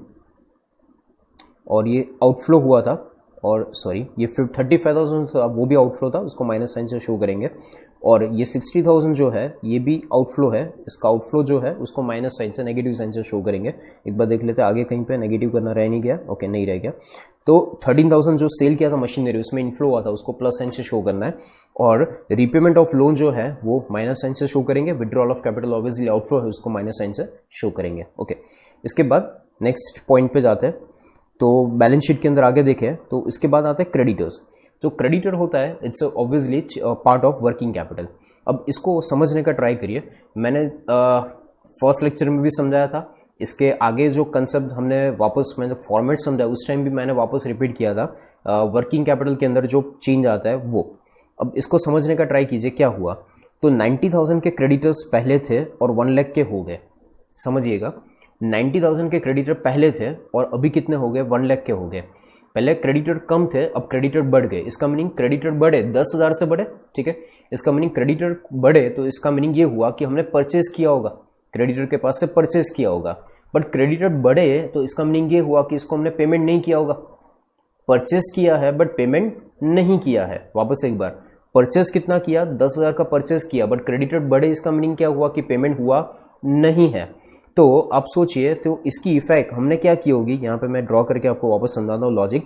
बहुत लोग ये सिखाते हैं कि भाई वर्किंग कैपिटल में ये हो तो प्लस करने का, वर्किंग कैपिटल में लायबिलिटी बढ़े तो प्लस करो माइनस करो, असेट बढ़े तो प्लस करो माइनस करो, ये रट्टा लगवाते हैं। हम लॉजिक से समझेंगे क्या करेंगे।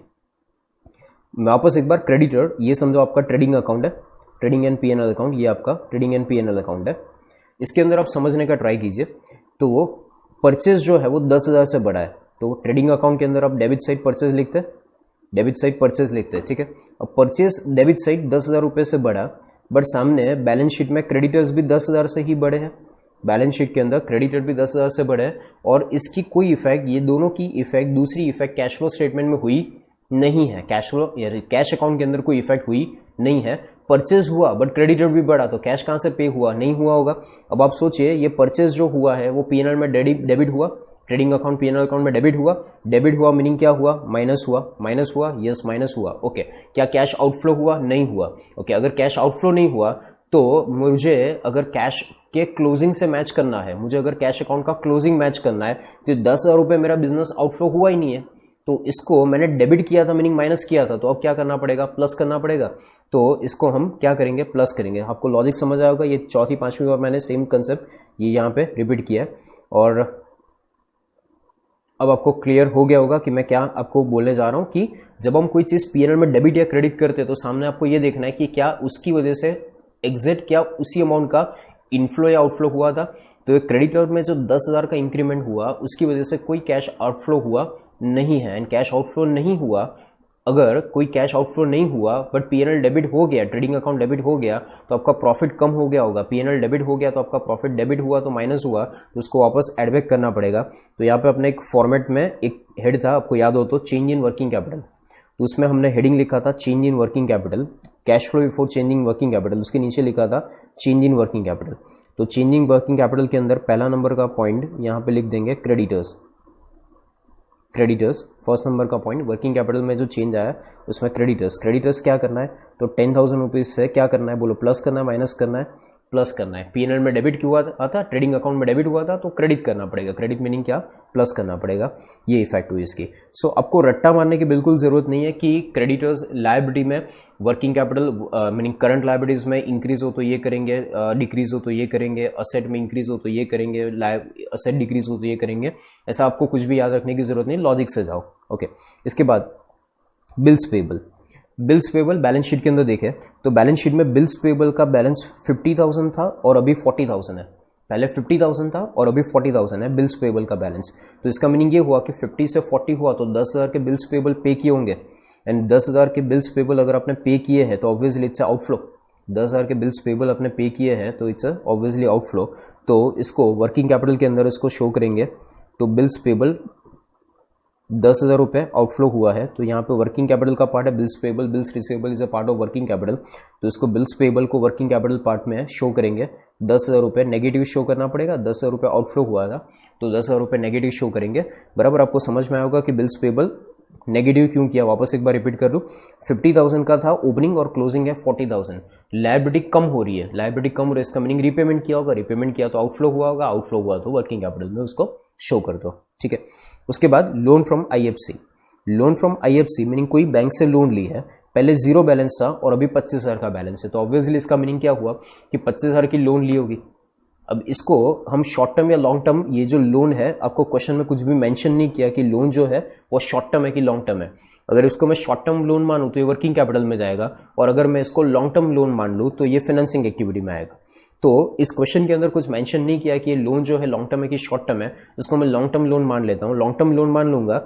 इफेक्ट उसको शॉर्ट टर्म लोन मानो कि लॉन्ग टर्म लोन मानो, इफेक्ट उसकी सेम ही रहेगी, कैश फ्लो स्टेटमेंट में इफेक्ट सेम ही रहेगी, खाली अलग अलग हेड में शो होगा। अगर इसको मैं शॉर्ट टर्म लोन मान लूँ तो ये वर्किंग कैपिटल में जाएगा, लॉन्ग टर्म लोन मान लूँ तो फाइनेंसिंग एक्टिविटी में जाएगा। मैं इसको लॉन्ग टर्म लोन मानता हूँ, और आंसर के नीचे आपको नोट करके लिख देने का कि ये लोन के बारे में कुछ भी मेंशन नहीं किया है, तो उसको हमने लॉन्ग टर्म लोन कंसिडर करके फाइनेंसिंग एक्टिविटी में शो किया है, ऐसा लास्ट में नोट करके लिख देने का। तो यहाँ पे हम इसको फाइनेंसिंग एक्टिविटी में शो कर लेते हैं। फाइनेंसिंग एक्टिविटी में 3rd नंबर का पॉइंट आया था, that is loan from, loan लिया है तो इनफ्लो हुआ, लोन लिया है, ओके। लोन में और कोई एडजस्टमेंट था क्या ना, ओके। अगर कोई एडजस्टमेंट होता तो उसका अकाउंट बनाते, बट इसमें और कोई एडजस्टमेंट नहीं है, तो सीधा सीधा पता चलता है कि पहले लोन 0 था और अभी 25 है, तो इसका मीनिंग लोन लिया होगा, लोन लिया तो इनफ्लो हो कि आउटफ्लो हुआ, तो इनफ्लो हुआ। तो फाइनेंसिंग एक्टिविटी के अंदर इसको शो करेंगे लोन फ्रॉम आईएफसी, तो यहाँ पे इसको शो करेंगे लोन फ्रॉम आईएफसी, कितना था 25,000, तो यहाँ पे इसको अमाउंट के साथ शो कर देंगे 25,000 रुपये लोन फ्रॉम आईएफसी, ओके। इसके बाद ये 25,000 का लोन शो हो गया, उसके बाद आगे बैलेंस शीट में जाते हैं। लायबिलिटी साइड पूरा खत्म हो गया, लायबिलिटी साइड के बाद land and building, asset side चालू करते हैं। लैंड एंड बिल्डिंग, तो लैंड एंड बिल्डिंग का ओपनिंग है 1,10,000 और क्लोजिंग है 1,50,000। अब आप सीधा सीधा समझ सकते हैं लैंड एंड बिल्डिंग में क्या कोई एडजस्टमेंट्स था, पहले चेक कर लो। तो मशीनरी में एडजस्टमेंट्स था, एक लॉ था पूरे क्वेश्चन में, लैंड एंड बिल्डिंग में कोई एडजस्टमेंट नहीं था। तो लैंड एंड बिल्डिंग में आप सोचो क्या हुआ, तो 110 था और 150 हो गया। डेप्री तो हो नहीं सकता, लैंड है तो लैंड पे डेप्री तो हो नहीं सकता, बिल्डिंग पे हो सकता है, पर आपको पहला वर्ड लिया है, लिख के दिया है लैंड, और डेप्रिसिएशन का कोई पॉइंट इससे रिगार्डिंग कहीं पे दिया नहीं है एडजस्टमेंट में, इसका मीनिंग ये लैंड एंड बिल्डिंग पे डेप्री नहीं है। तो 110 का लैंड एंड बिल्डिंग है, ओपनिंग है और क्लोजिंग है 150, तो इसका मीनिंग लैंड एंड बिल्डिंग की वैल्यू 40,000 से इंक्रीज हो रही है, लैंड एंड बिल्डिंग का बैलेंस बढ़ रहा है। बढ़ क्यों रहा होगा, ऑब्वियसली खरीदा होगा, तो खरीदा होगा तो एंट्री बोलो, तो लैंड एंड बिल्डिंग को खरीदने की एंट्री क्या होगी, land and building to bank, okay. Land building खरीदना वो इन्वेस्टिंग एक्टिविटी का पार्ट होता है, समझ में आता है आपको, 3 एक्टिविटी है इसमें, तीसरी सेकंड एक्टिविटी इन्वेस्टिंग एक्टिविटी का पार्ट होगा। तो 40,000 का लैंड बिल्डिंग खरीदा है, तो ऑब्वियसली उसको कैश फ्लो स्टेटमेंट में शो करना पड़ेगा। एंट्री एक बार बोले, एंट्री क्या थी, land and building to cash, entry में कैश आया तो उसको कैश फ्लो स्टेटमेंट में एक एंट्री शो करनी पड़ेगी। कौन से हेड में शो करेंगे, तो इन्वेस्टिंग एक्टिविटी में इसको शो करेंगे। तो यहाँ पे इन्वेस्टिंग एक्टिविटी में पॉइंट नंबर 2 करके लिखेंगे परचेज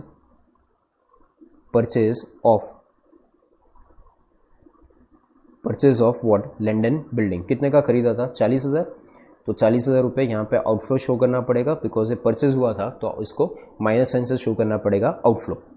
इसके बाद लैंड एंड बिल्डिंग हो गया। इसके बाद का पॉइंट है मशीनरी, ये मशीनरी एडजस्टमेंट में कवर हो जाता है, तो इसके लिए हमने सारे के सारे जितने भी नेसेसरी अकाउंट्स है मशीनरी के हमने बना दिए थे। मशीनरी का अकाउंट बना दिया था, साथ साथ डेप्रिसिएशन का अकाउंट बना दिया था, और मशीनरी अकाउंट को खाली क्लोज करना बाकी है, उसको क्लोज कर लेते हैं। आपने देखो मशीनरी से कनेक्टेड प्रोविजन फॉर डेप्री अकाउंट बना दिया था और क्लोज भी कर दिया था, ओके। उसके नीचे तो कैपिटल अकाउंट है वो क्लोज हो गया है, ओके। अब मशीनरी अकाउंट को भी हम क्लोज कर लेते हैं। मशीनरी अकाउंट में डेबिट साइड का और कोई एडजस्टमेंट है नहीं, तो मशीनरी अकाउंट को भी यहाँ पे क्लोज कर ही लेते हैं। मशीनरी अकाउंट का डेबिट साइड का टोटल है 2 लाख, उसमें से क्रेडिट साइड 15,000 एंड 1,40,000 माइनस करो तो exactly amount comes to 45,000। Credit side का डिफरेंस कितना आ रहा है, 45,000, क्रेडिट साइड का डिफरेंस आ रहा है 45,000। ऑब्वियसली मशीनरी अकाउंट में क्रेडिट साइड का डिफरेंस 45,000 आ रहा है, तो ऑब्वियसली वो क्या होगा, तो ऑब्वियसली ये डेप्रिसिएशन ही हो सकता है और कुछ हो नहीं सकता। और जब हमने प्रोविजन फॉर डेप्री अकाउंट बनाया था ना, यहाँ पे आप मैच भी कर सकते हैं, जब हमने प्रोविजन फॉर डेप्री अकाउंट बनाया था ना, तो प्रोविजन फॉर डेप्री का बैलेंस क्या शो कर रहा था, करंट ईयर का डेप्री। ये 45,000 प्रोविजन फॉर डेप्री का बैलेंस क्या शो कर रहा था, करंट ईयर का डेप्री। तो करंट ईयर का डेप्री हमें ये 45,000 मिला, वही सेम फिगर यहाँ पे 45,000 मिल रही है हमें मशीन अकाउंट में भी। इसका मीनिंग ये हुआ कि डेप्री की एंट्री हमने क्या पास की होगी, depre to provision for depre, बराबर। और हमने यहाँ पे depre to provision for depre entry pass की होगी। ये जो प्रोविजन फॉर डेप्री अकाउंट हमने बनाया ये एज पर एडजस्टमेंट बनाई है। क्वेश्चन के अंदर आपको प्रोविजन फॉर डेप्री का बैलेंस शीट में फिगर नहीं दी है, ये बिकॉज क्वेश्चन में एडजस्टमेंट था उसकी वजह से बनाया था। और ये जो मशीनरी अकाउंट है ये पूरा machinery account WDV meaning book value पे है। ऑब्वियसली कोई अकाउंट बुक वैल्यू पे कब आएगा, जब उस अकाउंट में डेप्री प्रोवाइड करेंगे तभी वो बुक वैल्यू पे आएगा, तो इसलिए इसमें डेप्रीशिएशन की इफेक्ट भी आएगी। सो एग्जैक्टली मशीनरी अकाउंट जब हम क्लोज कर रहे हैं तो मशीनरी अकाउंट का बैलेंस 45,000 शो कर रहा है, और 45,000 एग्जैक्टली वो क्या होगा, डेप्री है, जो हम यहाँ पे मैच भी कर सकते हैं। तो मशीनरी अकाउंट क्लोज हो गया, डेप्री की इफेक्ट एक बार चेक कर ले। तो डेप्री की इफेक्ट हमने जब अपने कैश फ्लो स्टेटमेंट बनाया तो यहाँ पे डेप्री की इफेक्ट ऑलरेडी हमने पास कर दी है। अगर हमें डेप्री प्रोविजन फॉर डेप्री अकाउंट में से नहीं मिलता तो मशीन अकाउंट में से भी ढूंढ सकते थे। इनफैक्ट इसका मीनिंग ये हुआ कि हम मशीन अकाउंट में भी वो डेप्री की अमाउंट ढूंढ सकते थे, बट मशीन अकाउंट में अगर और कोई परचेस सेल होता तो हमें पता नहीं चलता, इसीलिए प्रोविजन फॉर डेप्री बना के हमने मशीनरी का डेप्री फाइंड किया था। ठीक है, ये डेप्री वाला पॉइंट हो गया, मशीनरी डन। इसके बाद आगे बैलेंस शीट देखते हैं। स्टॉक की फिगर 50,000 पहले थी और अभी है 45,000। ओके, अब आप समझ सकते हैं कि 50,000 से 45,000 स्टॉक हो रहा है, मीनिंग कम हो रहा है। स्टॉक कम कब होगा, जब सेल करेंगे। ओके, सेल करो तो बोले इनफ्लो होगा आउटफ्लो होगा, तो ऑब्वियसली इनफ्लो होगा, स्टॉक बेचने पे इनफ्लो ही होगा ना 5,000 का। तो stock is a part of working capital. तो वर्किंग कैपिटल का ये हमारा पॉइंट था, change in working capital statement हम बना रहे थे। तो उसके अंदर 3rd नंबर का पॉइंट आएगा यहाँ पे स्टॉक। अब आप बताओ कि इनफ्लो शो करेंगे कि आउटफ्लो शो करेंगे। 50,000 से 45,000 स्टॉक कम हुआ, स्टॉक कम हुआ मीनिंग क्या हुआ, सेल हुआ, तो बोलो इनफ्लो की आउटफ्लो, तो ऑब्वियसली 5,000 का इनफ्लो ही हुआ होगा। सेल करेंगे स्टॉक को तो इनफ्लो ही होगा, तो 5,000 इनफ्लो शो कर देंगे वहाँ पे। इसके बाद डेटर्स है, तो डेटर्स को क्रेडिटर्स के जैसे समझना पड़ेगा कि डेटर्स 70,000 से 80,000 हो गए। आप समझो डेटर्स 70,000 से 80,000 हो गए। वापस एक बार मैं इसको ट्रेडिंग अकाउंट बना के समझाता हूँ, आपको ज़्यादा लॉजिक और क्लियर होगा। एक और बार समझने का ट्राई करते हैं। ट्रेडिंग अकाउंट अगर आप बनाओ, समझो ये आपका ट्रेडिंग एंड P&L अकाउंट है। क्या चेंज आया था एक बार देख ले वापस क्वेश्चन में। डेटर्स में चेंज था 70,000 से डेटर्स 80,000 हुए थे, मीनिंग डेटर्स में 10,000 रुपये का इंक्रीमेंट हुआ था। ओके, डेटर्स कब बढ़ेंगे, जब सेल्स होगा। तो अब समझो 10,000 रुपये का सेल्स हुआ है, तो ट्रेडिंग अकाउंट में आप 10,000 रुपये सेल्स शो करोगे। बट सेल्स शो किया, बट सामने क्या कैश आया, नहीं आया, क्योंकि आपको तो बोला है कि 10,000 रुपये के डेटर्स बढ़ गए सामने। तो डेटर्स बढ़ गए 10,000 से, सेल्स हुआ 10,000 का, डेटर्स बढ़े तो ऑब्वियसली सेल्स हुआ होगा।